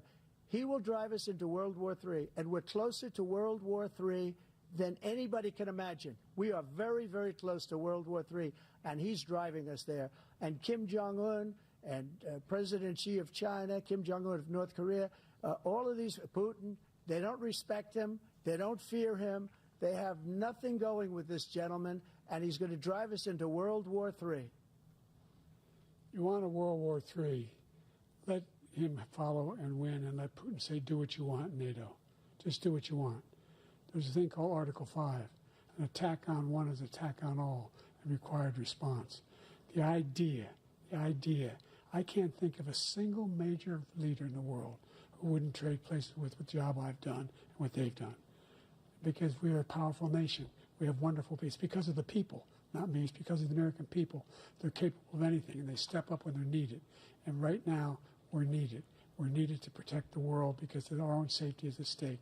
And again, you want to have a war, just let Putin go ahead and take Kyiv, make sure they move on, see what happens in Poland, Hungary, and other places along that border. Then you have a war. President Trump, as I come back to you for a follow-up, the question was, will you accept the results of this election, regardless of who wins? Oh, boy. Just to finish what he said, Russia. Every took a lot of time. land from Bush. They took a lot of land from Obama and Biden. They took no land, nothing from Trump, nothing. He knew not to do it. He's not going to play games with me. He knew that. I got along with him very well, but he knew not to play games. He took nothing from me. But now He he's going probably to take played the golf whole with him. thing from this man right here. I bet Putin's got a good That's golf a war game. that should have never started. It He would cheats, have I'm never sure. started ever with me. And he's going to take Ukraine. And, you know, you asked me a question before, would you do this with... He's got us in such a bad position right now with Ukraine and Russia. Is Trump Because left-handed? Ukraine's not winning that war. I don't know. He said, I will never settle until such time. We've They're had a running lot out of of left-handed people. They're running presidents, out of though. soldiers. We have. They've lost so many people. It's so sad. They've lost so many people, and they've lost those gorgeous cities with the golden domes that are 1,000 years old, all because of him and stupid decisions. Russia would have never attacked if I were President Trump, president. the question was, will you accept the results of the election, regardless of who wins? Yes or no, please. If it's a fair and legal and good election, absolutely. I would have much rather accepted these, but the fraud and everything else was ridiculous. And if you want, we'll have a news conference on it in a week, or we'll have another one of these in a week. But I will absolutely, there's nothing I'd rather do. It would be much easier for me to do that than I'm running again. I wasn't really going to run until I saw the horrible job he did. He's destroying our country. I would be very happy to be someplace else, in a nice location someplace. That's a man And I again, want to stand behind. No indictments. Right. I'd rather be doing political something else. stuff, because it's the only way he thinks he can win. But unfortunately, it's driven up my numbers and driven them up Again, to that's a where I very high keep going, level, like the 'cause lesser people of two understand it. evils. Well, let's see what your numbers are when this election is over. I think he's Let's see. gonna You're win. a Actually, whiner. Biden. When you lost the first time, you continued, you appealed and appealed to courts all across the country. Not one single court in America said any of your claims had any merit, state or local, none. But you continue to provoke this lie about somehow there's all this misrepresentation, all this stealing. There is no evidence of that at all. And I tell you what, I doubt whether you'll accept it because you're such a whiner. The idea if you lose again, you accept anything. I think name you can't calling stand is the on loss. there. Something snapped in you when you lost Somewhere. last time. Wasn't it? Yeah, I'm sure. We'll be right back with more from the CNN presidential debate, live from... Well, it's weird. Like, Trump was killing it in the first 30 minutes, and then he just hasn't answered a question since. Agreed. Pretend you are. I wouldn't say killing it. Well, I mean, he was. was- I'm sorry. He was doing much better than Biden was in that first 30 minutes, Yes. and he was. And to be fair, the border is a nightmare of a thing for Biden to talk about, and it's a little easier for Trump to talk about. So there were some topics that were maybe a little bit easier, but he actually had answers to the questions in the first 30 minutes. Yes. And since then, he's been like, "I'd like to talk about this other thing that he said," No, before I answer that, I want to... and hasn't really answered a question. I wonder what people are going to think about this if you were really. I think we're not great examples. You're closer than most people I know in the sense that you are a little checked out of stuff. Like right now, let's just take away your prior of like, I know you voted for Biden before. I know you are generally a Democrat. If you just watch this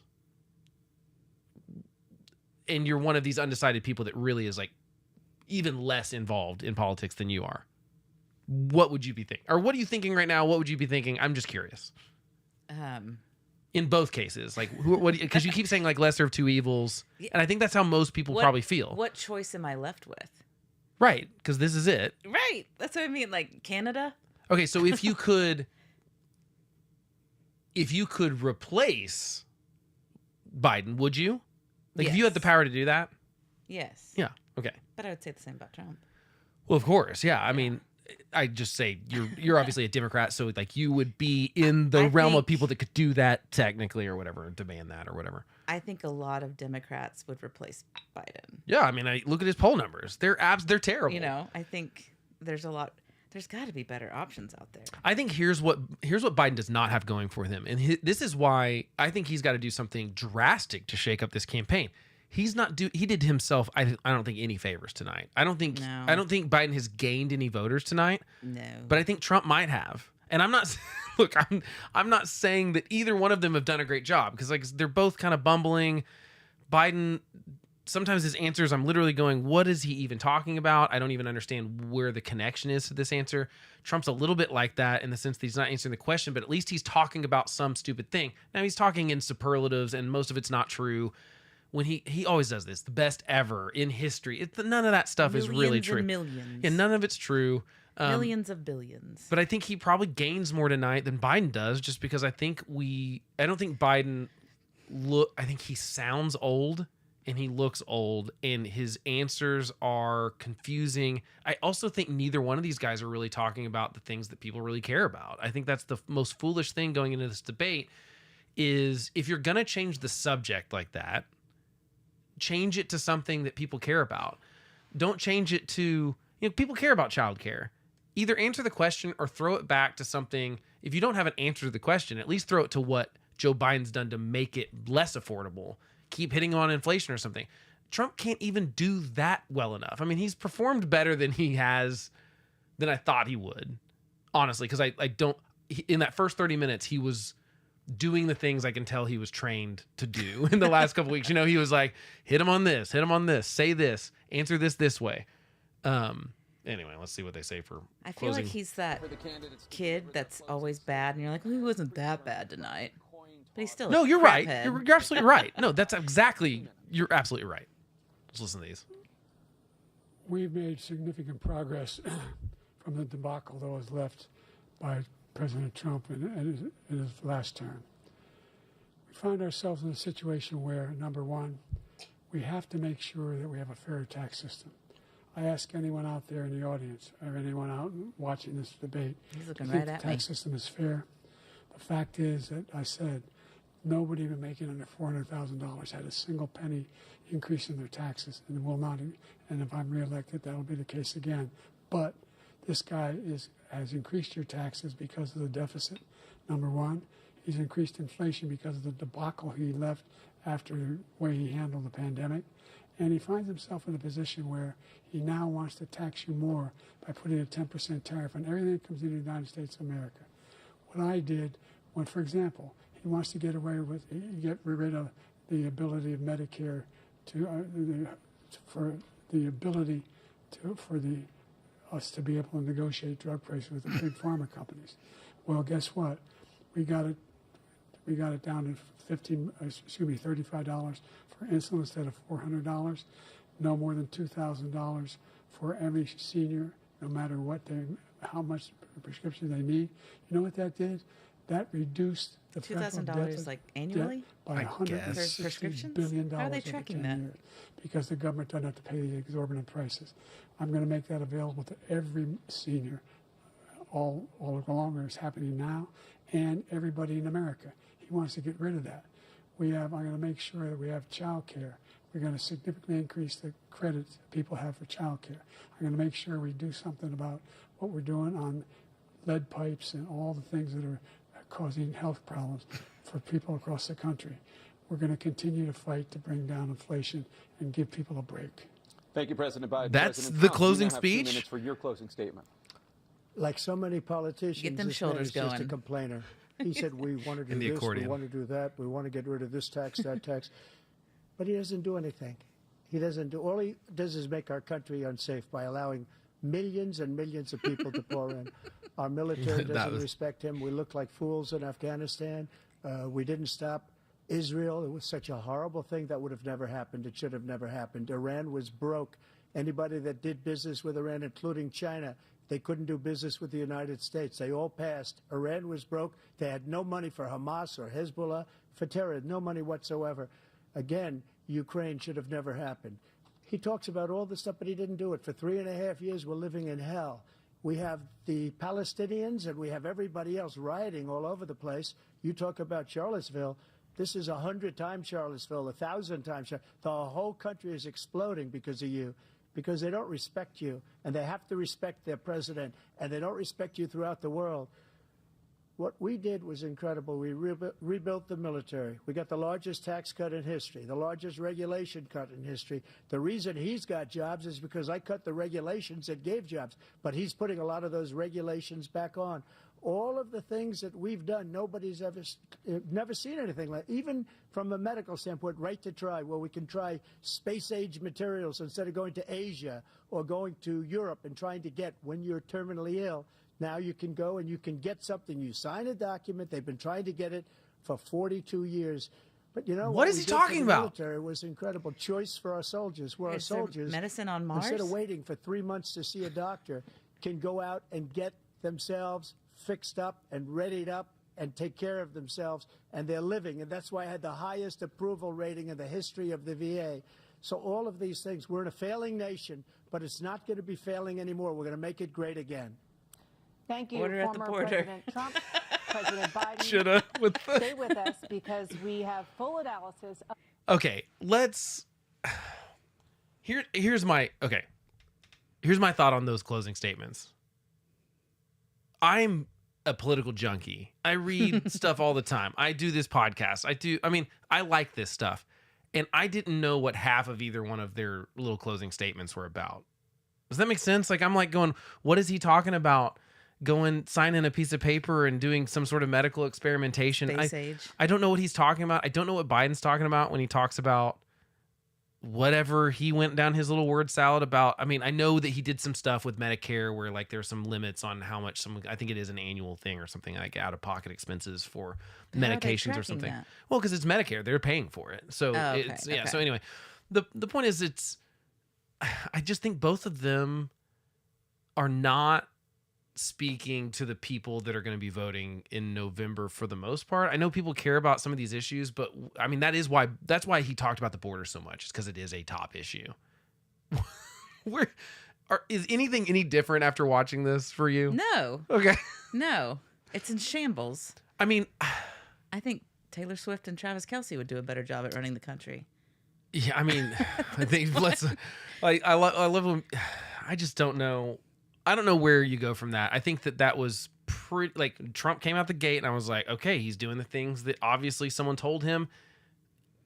Be an adult. Like, all you have to do is deflect to the things that Biden's done poorly because he's the incumbent. And like, he did that well for 30 minutes. And then he kind of just tried to keep doing it on subjects that weren't appropriate to do it on.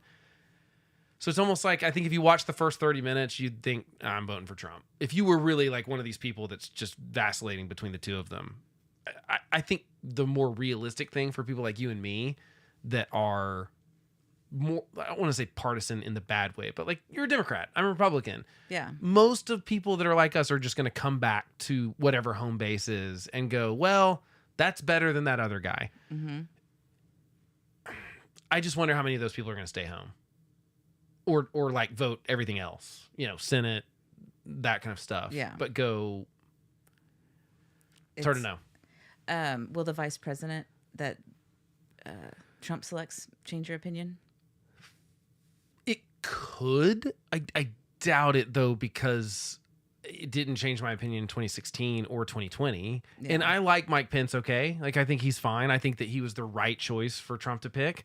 I think he will pick someone like him, like Doug Burnham, like a boring. He's never going to pick someone that could outshine him. Yeah. When people think he's going to pick like Marjorie Taylor Greene or Vivek Ramaswamy, I'm like, there's not a chance. He cannot have the spotlight move off of him. No. Even an inch. So he needs some quiet governor, someone that actually knows what they're doing stuff.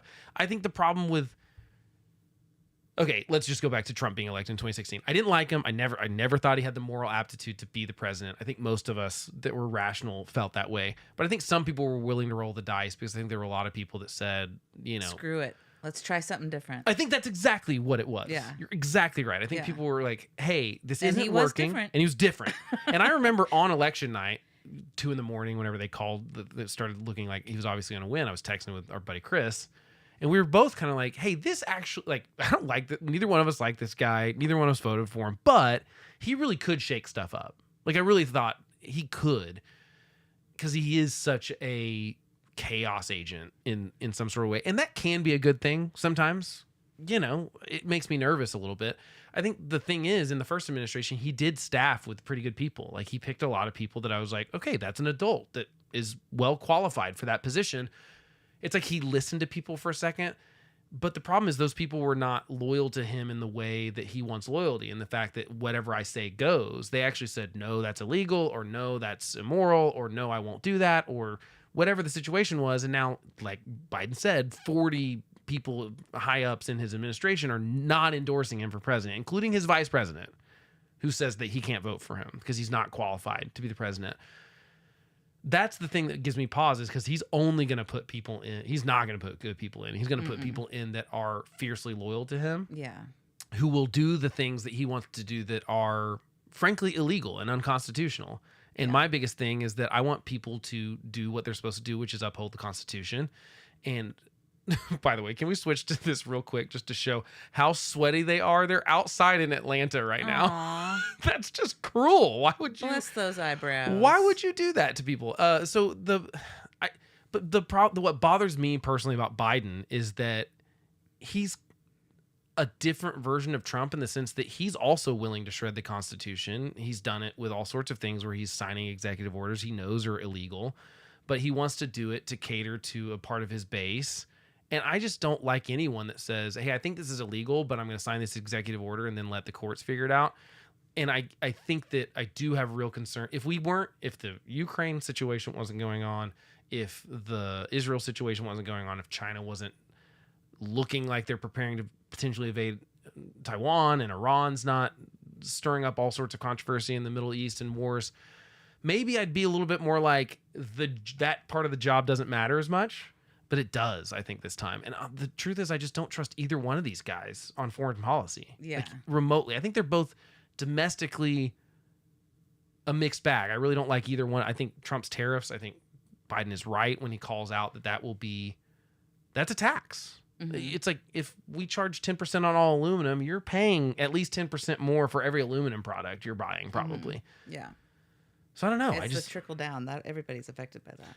Right. And they both want to do that kind of stuff. So I think that what bothers me the most about it is just that it feels like we're stuck with these two choices that really aren't that different. I think that's the thing, that people think they're these polar opposites. I don't think they are that different. They both like tariffs. They both, up until tonight, basically said they won't ever touch Social Security benefits. And they basically still said that, because neither one of them talked about raising, like, to me, there's got to be a give and take then. You know, we can't just keep feeding money in, especially it doesn't work if, like, we don't have the workforce right now. I don't even know if those payroll tax things work like he was proposing, with so many people like our age that are just not working anymore. I don't know. I don't know how to feel about it. I don't know that I think there are some things Biden could do to get my vote. I just don't think he's going to do them. I think he'd have to replace Kamala Harris, Which he won't do. He won't do.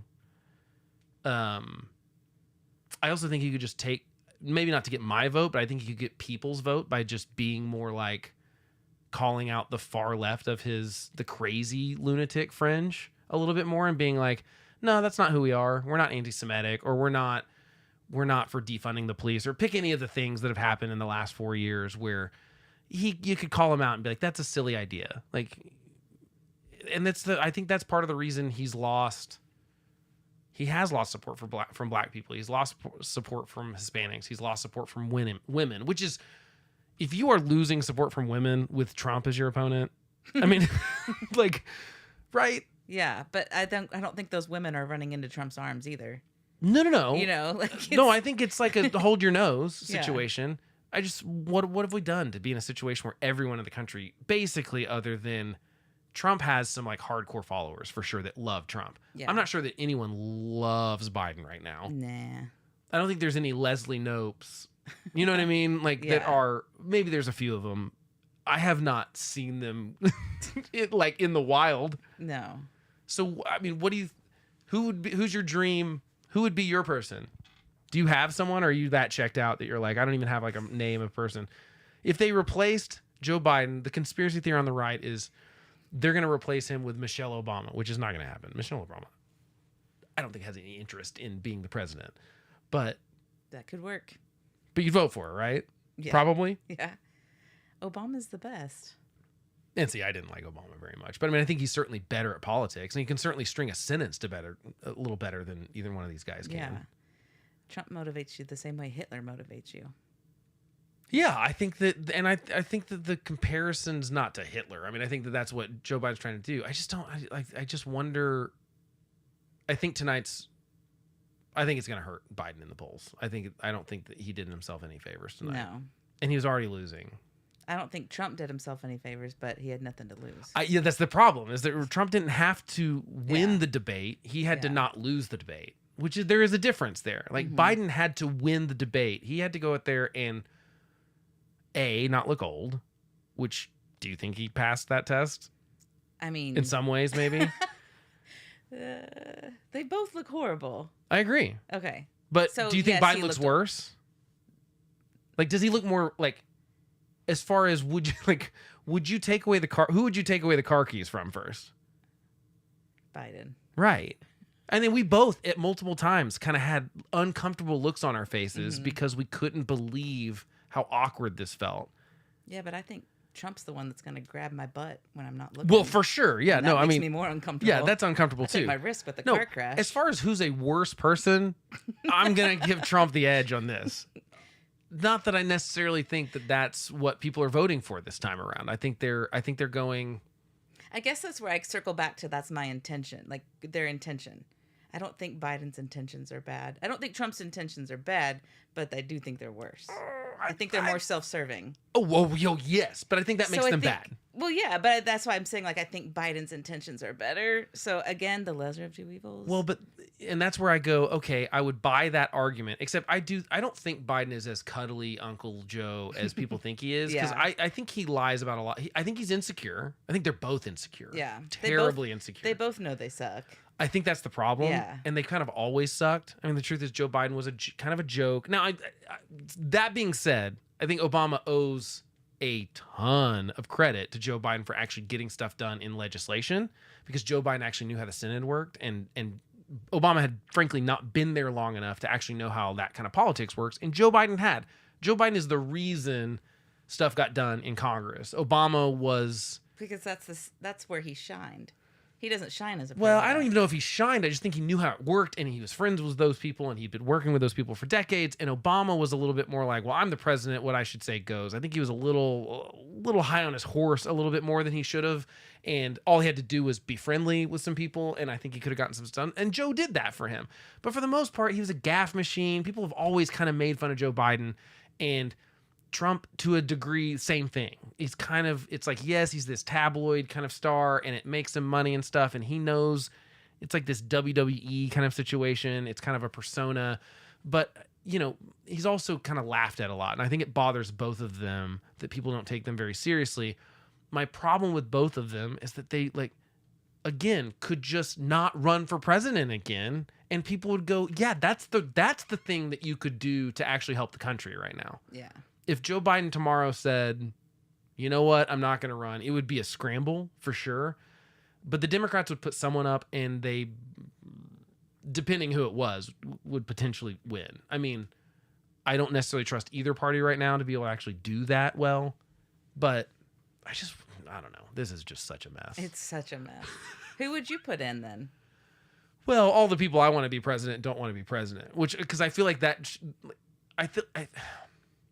There's something about the presidency that bothers me, is that it's become this thing that we've built it up to be that it wasn't supposed to be ever. It wasn't supposed to be the most powerful office in the country.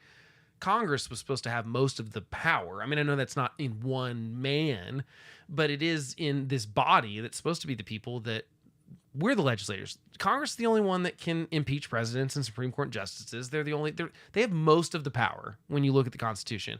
They've relinquished a lot of that to the president, and not even the president, but like the bureaucracy. They're like, we'll make an agency, the EPA, and then the EPA gets to do whatever they want, and we don't ever have to rein them in unless we really feel like we have to. I just don't think that's how the country is supposed to be working, and I think we've elevated the office of the president to like a king. You said bring the monarchy back. We've kind of made it where, and to be fair, presidents do this because they get up there and they say, I'm going to do this and this and this. And what they should be saying is that I'm going to work with Congress to do this, this, and this.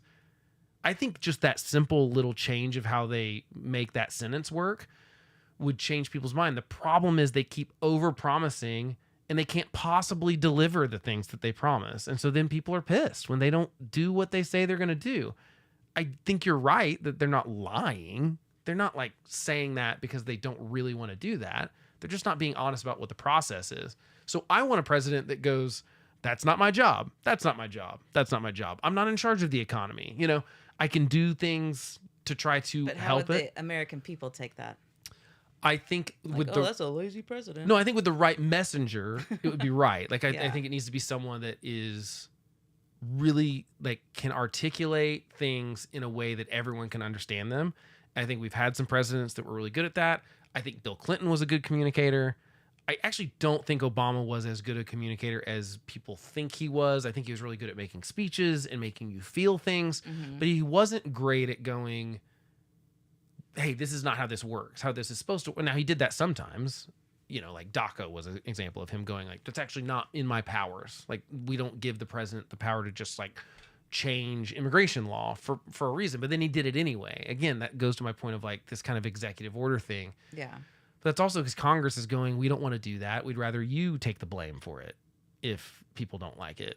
So I don't know So who that's a the deeper rooted issue. right. So I don't know who It's not the president's fault. right. There are certainly people that I'm like, oh yeah, that's someone I would vote for president, but they probably have no desire to run because they realize it's not about. Unfortunately, it's like this popularity contest. That sounds weird because obviously it's voting, but it is like that's someone I want to hang out with, or that's someone I want to get a beer with, or I'm like, no, I don't care. I would rather have an a-hole president that knows what the limits of his job are. Like, I don't need him to be soft and cuddly. Like, that doesn't. Bernie Sanders. Freaking no! I mean, he's kind of a grumpy old man. You know what I mean? Saying. Yeah. He'd Or be like great. Teddy Roosevelt was not. He was prickly. You know what I mean? Yeah. No, I mean, I think he had. That was sort of the progressive era in the early 1900s. They had some really bad ideas, I think. But you know, that guy got shot and continued doing his speech. Like, that guy's a tough. That was a tough guy. Like, no one is disputing the fact, and he did the things that he really like, the things he really cared about and was passionate about. The truth is the president can't get all these things done that they claim they're going to do. No. You might get one big thing. Obama got the Affordable Care Act, Obamacare. That's basically his only accomplishment. And most people are pretty disappointed by it. It really didn't change things the way that they wanted to. Well, yeah, but I mean, that's not like hey, we're going to, I mean, that was more the CIA and all the people that did it. Obviously, he gets to make the call on how to do it.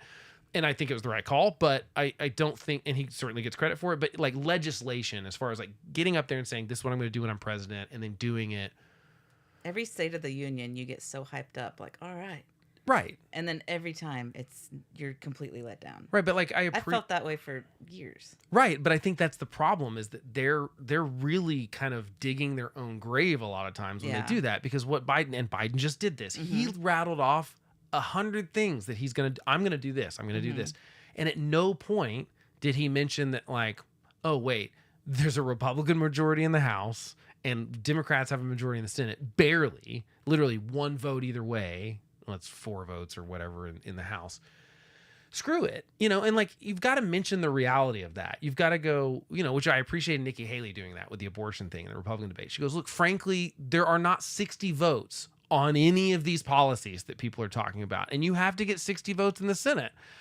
So we can talk till we're blue in the face about what I'd want, but like, there's also the political reality. And I just feel like not enough people do that. They don't go, look, the reality is we are really very, very divided 50-50 right now in the country. It would be, I don't think anything like that changes until we have something that is really bad that happens. Unfortunately, I think it takes a world war, a terrorist attack, and I don't want those things to happen. A real like crash, like a recession kind of situation, 2008 or Great Depression or something like that. Unfortunately, I think it's going to take something like that. I thought COVID could potentially be that thing that gets people to go, oh, this is a real problem that is not political. I mean, it was like, it's not a red versus blue thing. This was like, we got to solve this problem now. And it was just so botched by the government that I think that people lost faith in kind of the whole thing. Because, again, most of these things that they were blaming each other for, they've both done. They both added a ton of money to the debt. They both are for tariffs. They're both for not touching Social Security. I think at a certain point, expectations are too high, too. It's a global pandemic. Right.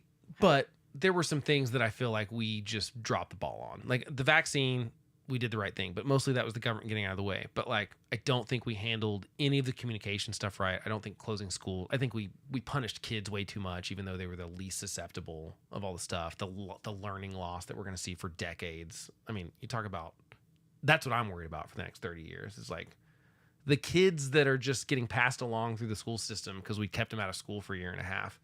and they can't do the things they were supposed to be able to do. Like those people are eventually in the workforce, and maybe they can't get good jobs. And maybe so. There's just a lot that I think is there's a lot that I'm worried about, and I just don't think either one of these guys are serious about solving those problems. And so my hope for 2024 is whoever wins, which at this point I think it will be Trump. A year ago, maybe a year and 3 months ago, I said that there was no way Trump could win in 24 because he's added no people to his, like, who has he added, right? But Biden's lost a lot of people. And again, there is a difference between gaining voters and losing voters. Yeah. And Biden's losing black voters, he's losing Hispanic voters, he's losing women, he's losing some of these battleground states that he has to win. And so, I mean, right now, I think Trump will win. Now, crazy things can happen between now and then, so I'm not like putting money on it. But if Trump wins, I hope that he doesn't have Republicans in the House and the Senate majorities, just because I don't trust him specifically to have good policies. Because I don't agree. I disagree with a lot of his policies. I disagree with his 10% tariff across the board. I disagree with the tariffs in general. I think they would be the disaster that Biden says they would be. I think. Where would you find the money? Not in tariffs. I think that the protectionism is a bad game. I think it makes us weak as a country, and he thinks it helps, but really he's doing the same thing Biden does with like student loans. He's just trying to play to a constituency. He goes, well, I could get steelworkers votes by protecting the steel industry. You're protecting a few thousand jobs that making everyone else in the country pay more for everything that has steel in it. So the things he did were inflationary. Like they caused costs to rise for normal consumers. It doesn't feel like a tax because you don't see it on the line on your paycheck, but it is. The cost of your groceries going up. Trump has some blame for that. Biden has a lot of blame for that. Yeah. And it would be nice if either one of them just came out and said, like, in the moment, maybe we did the wrong thing. It was a global pandemic. We were trying to do our best, and maybe we didn't make all the right decisions. I think people would appreciate that. Yeah. But neither one of them will even do that. They're just like blaming the other guy, which is hilarious to me because it's funny for Trump to talk about Biden spending without talking about his own, and it's funny for Biden to talk about Trump spending without realizing that he's spent a bunch of money too that was unnecessary. So that's my hope. The worst comment in the whole debate.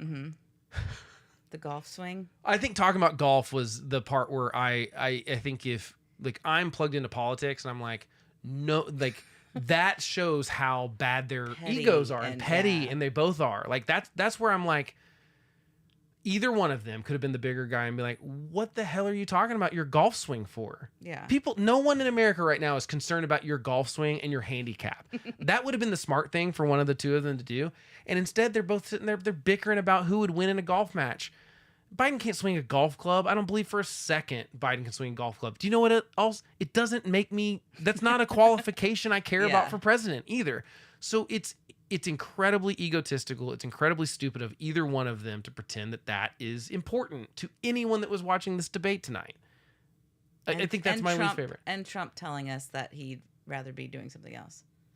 He literally said the words, I'd rather be doing something else. Right. And I think that what he's trying to say is like, because I'll protect you guys from Biden. Like I think that's what he's trying to say is like, oh, look at me. Like I'm the martyr here. It's pretty bad when you say, I'd rather be doing something else. I think it was a bad way of phrasing it for sure. It doesn't make a lot of sense. Unfortunately, he said it multiple times. So we got that straight. I just wonder where, and I think most people, and I'm sure we'll see focus groups and all sorts of opinions about stuff. I think that if you're a Trump person, you're going to say he cleaned the floor with Biden tonight. I think if you love Biden, you're going to be like, if you're like hardcore, you're going to go and you just are absolutely terrified of Trump, which I understand both positions. Honestly, I do.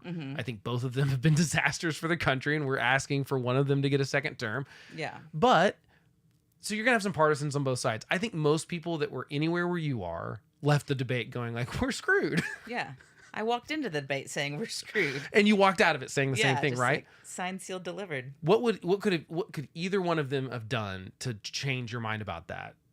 Even a little bit. I'm not saying like you're going to be hardcore Trump afterwards, but what could Trump have done? What could Biden have done to make you more, like maybe we're not totally screwed? I feel like Biden had 2 or 3 pretty big slip-ups where you and I were looking at each other and uncomfortable. Yeah, because it was uncomfortable. But for the most part, it wasn't that bad.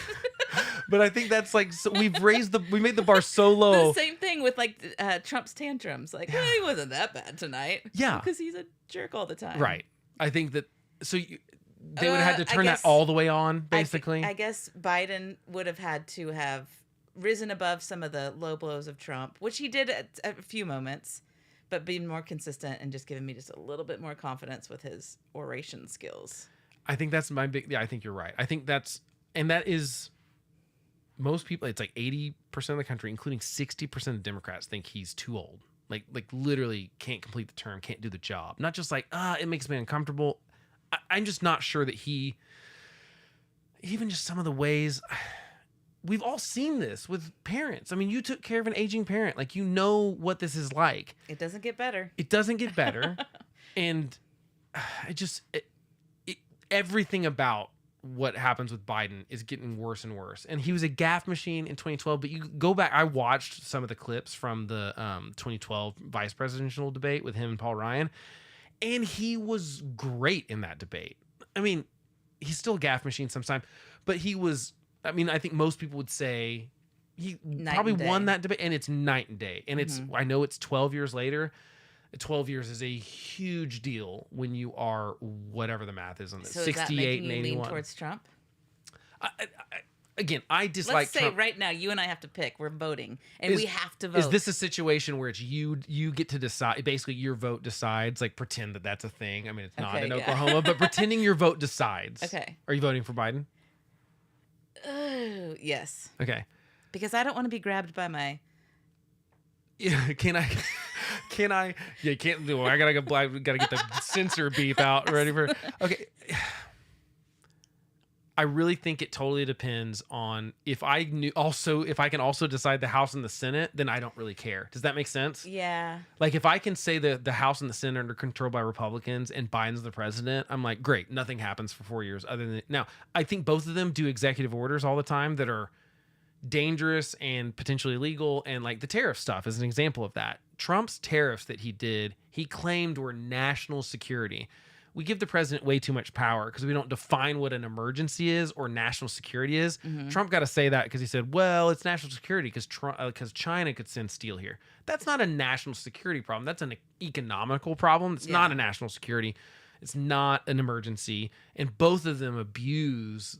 And that's, again, why Congress needs to rein that in. They need to say, if you set an emergency, it expires in 30 days, no matter what. Like, they could make those rules and they just won't do it. So I do worry about the executive actions of both of them because they're both doing that, not just because Congress won't do stuff, but they're also doing it just to appease parts of their base. And I don't like it. So I know that'll happen no matter what with a president, no matter what the Congress is. But right now, if I could have Democrat-controlled House, I think it probably would say Trump because I would like his executive orders better. Now, not all of them. Like I said, I think his tariffs are terrible. But like his border stuff, the border was less chaotic while he was president. Like, plain and simple. We weren't saying no one gets to come here under asylum. We were just saying you got to stay in Mexico. That wall. No, we were saying you got to stay in Mexico. So if you come across legally and you claim asylum, we had a remain in Mexico policy that said you got to stay there. And then we'll deal with your case and bring you in. Right. And so, I'm not saying it's a perfect system. We need a border overhaul completely. No president can sign these things away. Order at the border. We need order at the border. And Jenna is going to do it along with some Chick-fil-A. Chick-fil-A managers. It's going to be great. Yeah. I just think that there's no way. Yeah, so I think I would lean toward, I would say I would vote for, if my vote decides the election, I'd probably say, because I don't think Joe Biden will make it through another term. I don't see how he doesn't resign or die in office. And I'm not being hyperbolic here. I think I could see him being incapacitated in a way. I don't see him resigning. I could see like people with a health forcing him issue? to. Or, A health issue, or they probably would try to say it's not a cognitive thing, but I could see his wife going, you did it. Trump's not in office. You can resign. Kamala Harris is the president. You don't have to worry about Trump being the president. You should do that. I want you to spend your last years not in this White House. So what if she said that today?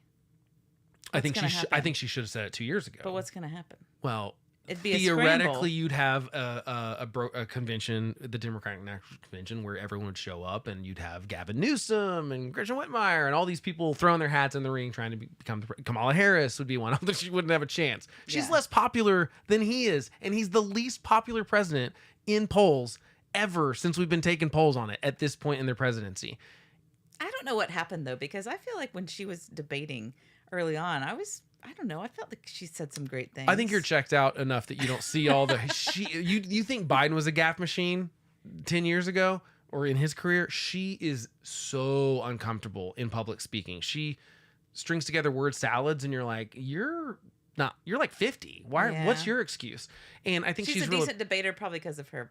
because she's legal, a prosecutor. yeah. I mean, a Yeah. prosecutor is going to be able to do a debate, but like when she's on a stage in front of a person and she has staff turnover, she's obviously like not like people don't like things. It seems pretty obvious that people don't like working for her. I think she did a lot of stuff in California that you want to talk about race stuff. She went after people hammer and tongs on stuff that we like. I would say she contributed to an incarceration problem in California of minorities that was not justifiable. She was going after people for the drug crimes she claimed people shouldn't be in jail for all the time when she was in California. So I just don't think she, although what's funny is that like Joe Biden won't use her to be like, I've got a, cop essentially as a vice president, like using that to his advantage for the people that do want law and order and stuff. I just think that, yeah, I'd probably pull the trigger for Trump to say, if I could also control the fact that like he wouldn't have complete control, because the truth is I don't trust the Republican Party right now. That's why this is called the homeless conservative, is because they're just doing whatever he wants. Yeah. They're not actually, and I don't think that's how government should work. I think Congress should always fight with even the president that's in their own party. I think you should, it's negotiation, it's compromise. I feel like they're scared of Trump or something. They absolutely are. Because all the people that want to be his vice president have previously said like they don't like him and they don't stand behind him. Yeah. And now they want to be his vice president. Yeah. They are drinking the bathwater from Saltburn. They are drinking it. Which, by the way, drinking his bathwater. Which, by the way, smartest thing Trump's done is not pick a VP yet, because he's got six people yeah. running around always doing his Yeah. bidding and licking his Yeah. boots and like kissing his ass all the time. And it's smart in the sense that like he probably won't announce it till the week of the convention, because he's going to keep having these people doing his bidding. Yeah. They're showing up in their tie, like dressed like him at the court thing. I know you didn't see that. It was gross. Like they all showed up dressed like him in the red ties Why at would the you court. show up? What are you doing there? What are you doing? Again, I'm sure Trump was like, you better show up or you're off the list. Like What are you doing? he has him on a leash right now. And the thing is, no one understands that there is no loyalty on Trump's end. He has No. burned everyone that's ever been loyal to Yes. him. Yes.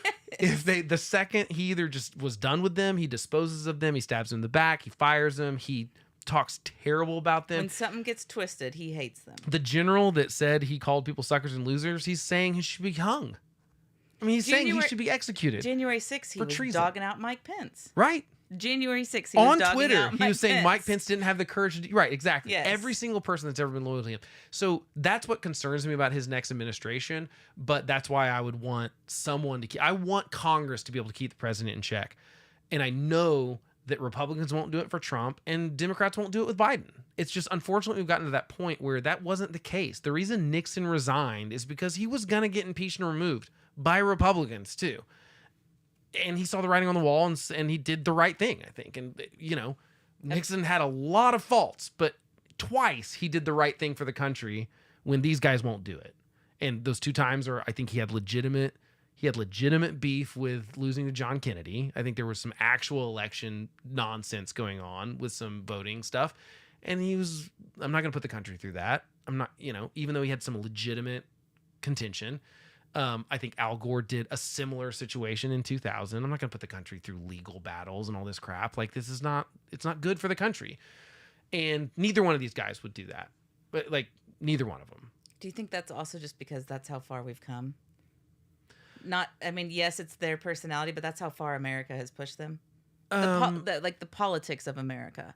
Yes. That's it. We led them to this place. But I think that I do blame voters, but I also think voters are really easily persuadable. Like, most voters are frankly dumb. Like, most voters are not even remotely as...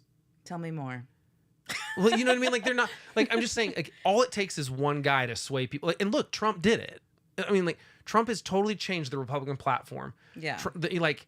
I think he will abandon the pro-life cause as soon as he gets reelected. Yeah. Because he doesn't really have that. That's not a conviction of his. He was pro-choice before he was pro-life, before he's pro-choice. Like, he's not pro-gun either. He's not pro-Second Amendment. Like, he will abandon every cause and every person. It's not just the people.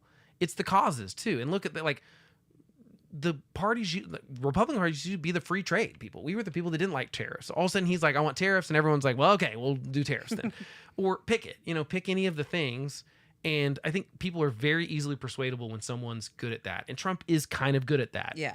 Unfortunately, a lot of times he's just lying over and over and over again until you believe it. That's Yeah. why more people now believe the election was stolen in 2020. And that's why January 6th happened. And that's why January 6th happened. Yeah. Because the truth is, I would storm the Capitol if I really thought there was tyranny going on. I mean, that's what 1776 was all about. Yeah. We thought, like... When you follow a sociopath. Well, and in that situation, it wasn't that. It was just like, if I just like unplugged my mic. That's weird. If I really thought the country was... if Trump if either one of these guys tried to go like, I'm going to be the president for a third term, I might be one of those people that's like, absolutely not. I'm going to go to the Capitol and not let this happen. That wasn't what happened in 2020, though. He just lost an election and then lied about it. And he still won't admit that he's still claiming that he lost, that he won that election. He did not win that election. It's Pelosi's fault, right? Yeah, and and to be fair, that's just political deflecting. I mean, we know that he had to have an answer for that question. He knew it was gonna come up, and he didn't have a decent answer for. He's gonna dupe some of the people into thinking, oh, it was Pelosi said it was her fault. I guess I'll believe that. No one's gonna fact check that loves him. It must be her fault. Yeah, exactly. I mean, that's the other thing. It's like, oh, she let it happen. I mean, so I don't think that there is a good answer to any of it other than what I hope happens. And this is a bad thing to hope happen, but I really think that one of these parties either has to like figure out that they could be the adults and start just picking issues that 60-70% of the country agree with. And there's so many issues you can do that with. Like I said, if you want to talk about abortion, 15-week abortion ban, that's where 65-70% of the country agrees with. You're going to get 30%. They're going to be super pissed off. But most people, and you're going to get some people that want it to be much more strict than that.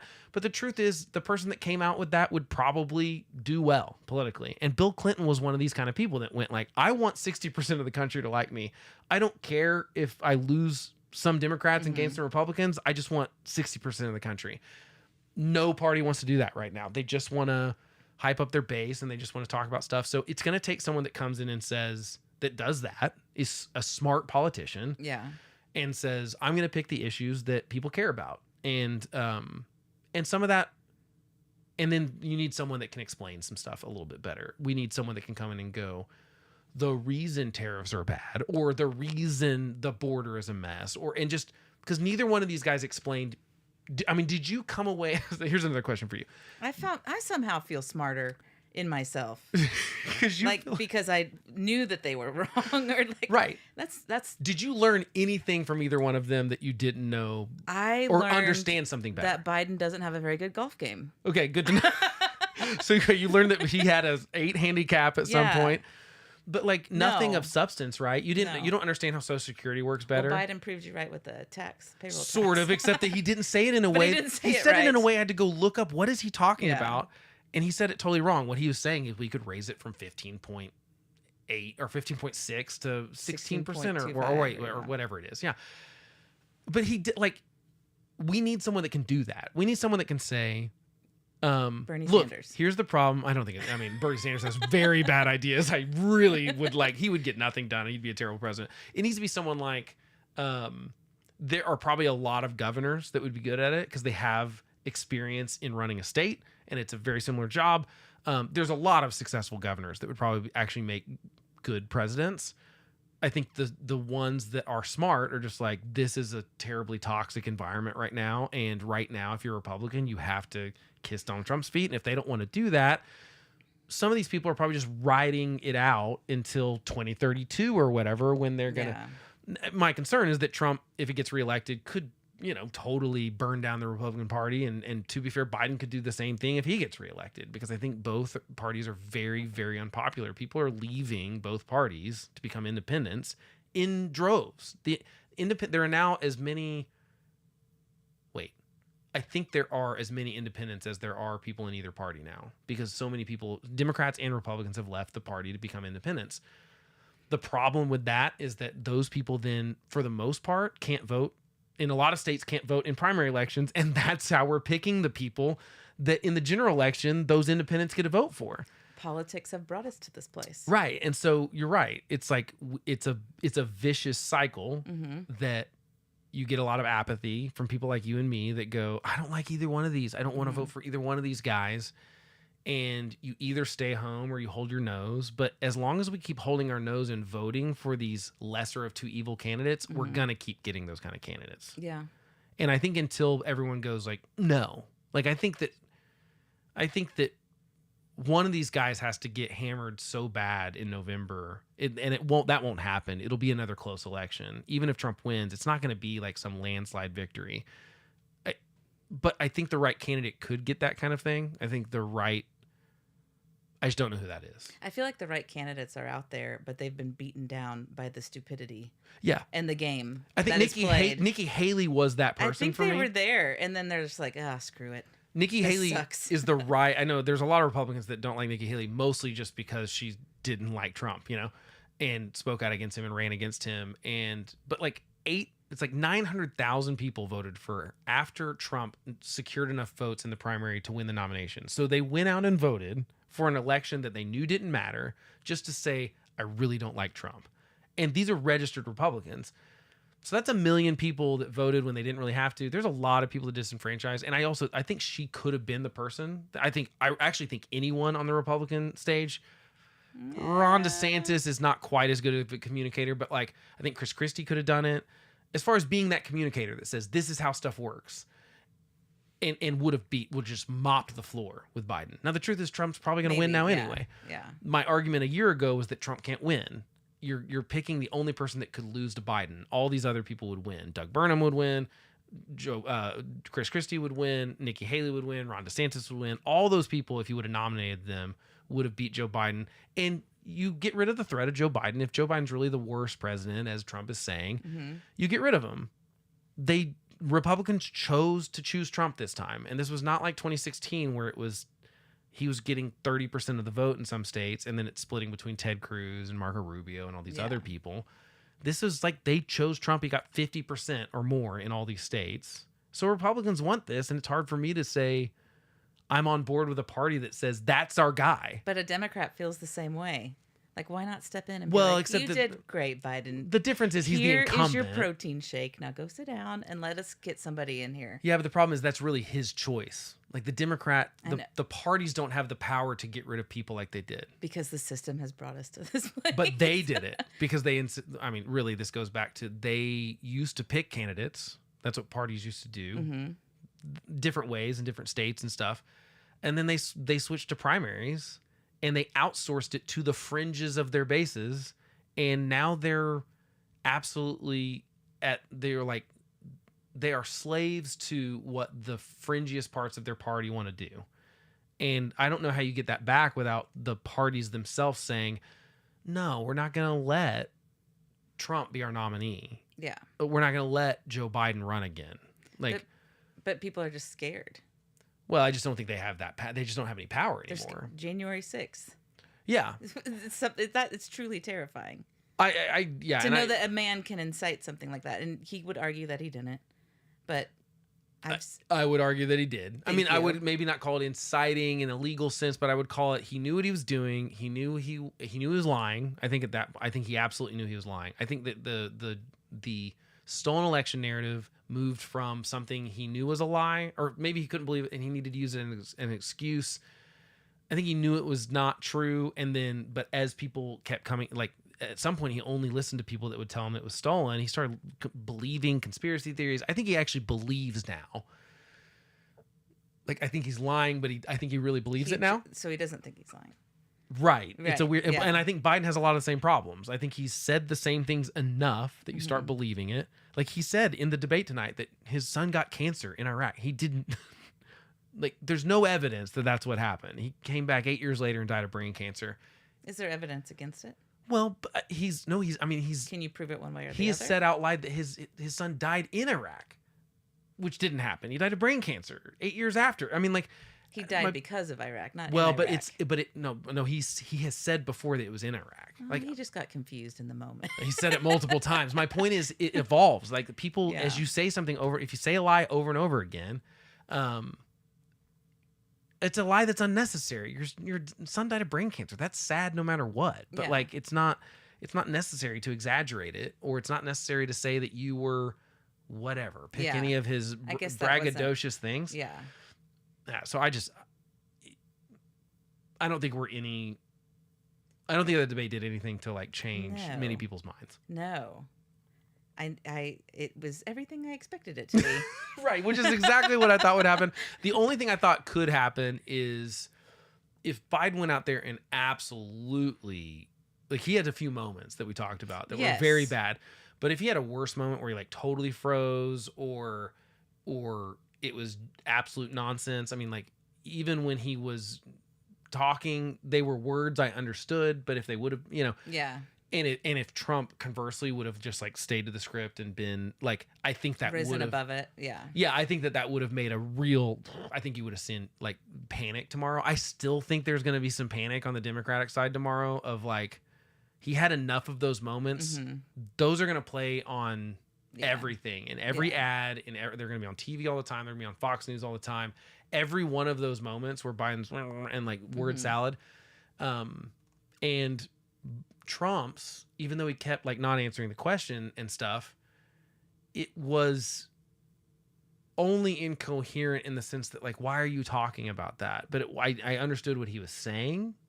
He was off topic, but it wasn't like, why are we talking about your golf It's game? enough of Trump being Trump that we're just like, well, yeah, that's just. It's just who he is. That's just how he answers it's baked questions. in. Yeah. That's the problem, is that's baked in for Trump, and we expect the bad behavior. Yes. And so he will not get dinged for that as much as Biden will get dinged for the moments that he was Correct. senior looking. Honestly, even just the way he came out in his opening statement, it's like he hadn't cleared his throat. You know what I mean? Like, even that kind of stuff I think is going to hurt him, because unfortunately that's what I think that's a legitimate thing to care about. I don't think we should care about what the president looks like or his voice or how he dresses or if he's a cool guy that I can get a beer with. But I do think people care about like, oh, he sounds really old. Can he finish his Can he finish? Does he know what's going on in Ukraine well enough to make the call? Like, that's the problem, is that like, that's the most important job the president has, is coming out at like, they both complain about the things that happened to them, like COVID and oh, well, my presidency would be going so well if the darn Russia hasn't integrated. Well, it's like, that's the stuff that happens all the time. There's no presidency that doesn't get thrown a giant curveball. I'm sure George W. Bush did not think we were going to get attacked by terrorists. Yeah. And kill 3,000 Americans. Like, that was not in his playbook. That totally upended everything that he wanted to do. Barack Obama, same thing with like coming in, like, when he's running for that, the recession like hadn't started, the crash hadn't happened and stuff. When he decided to run for president, that changed everything about his presidency. Everyone has these things that happen. I feel like both these guys just complain about it. Like, it's like, oh, well, that's not my fault. I know it's not your fault, but you still have to handle it. Yeah. I just don't trust either one of these guys to handle it. No. All right, so we're exactly where we started. This was worth it. Thanks for joining us on a really long episode of if you were here live. If not, we're screwed. There's going to be a trimmed version tomorrow. I'll trim it up. And basically the point is we're totally screwed. There is absolutely no way out of this unless both these guys, maybe they both die of natural causes between now and the conventions. Then we get new candidates. Then we get order at the border. Natural causes, I want to say once again, just to reiterate, so no one comes after me. I don't want any political violence. I don't like it. I think it's very bad, no matter what. Yeah, that's fair. But I don't see how we get through the end of the year without some crazy person doing something. I think we just prepare. How are you gonna do? I don't know. What are we gonna do for that? Hunker down? I don't know. Make sure my passport's up to date. Like, Just in case. Where am I gonna go now? I don't know. This is happening everywhere. Like, shit, Russia's doing some cool Yeah, stuff, right? Russia. Right? Yeah, let's go to Russia. Putin's got something going on. Yeah, we'll there. get drafted in the army and die on the front lines in Yeah. Ukraine. Seems like a bad place to go. All right, well, Jenna, thank you so much for staying up late with me and watching this absolute disaster of a debate. Love hanging out with you. Let's do it again, maybe for another one. Yeah. All right, thanks. Bye. Oh, it's so weird in there. I bet I was screaming.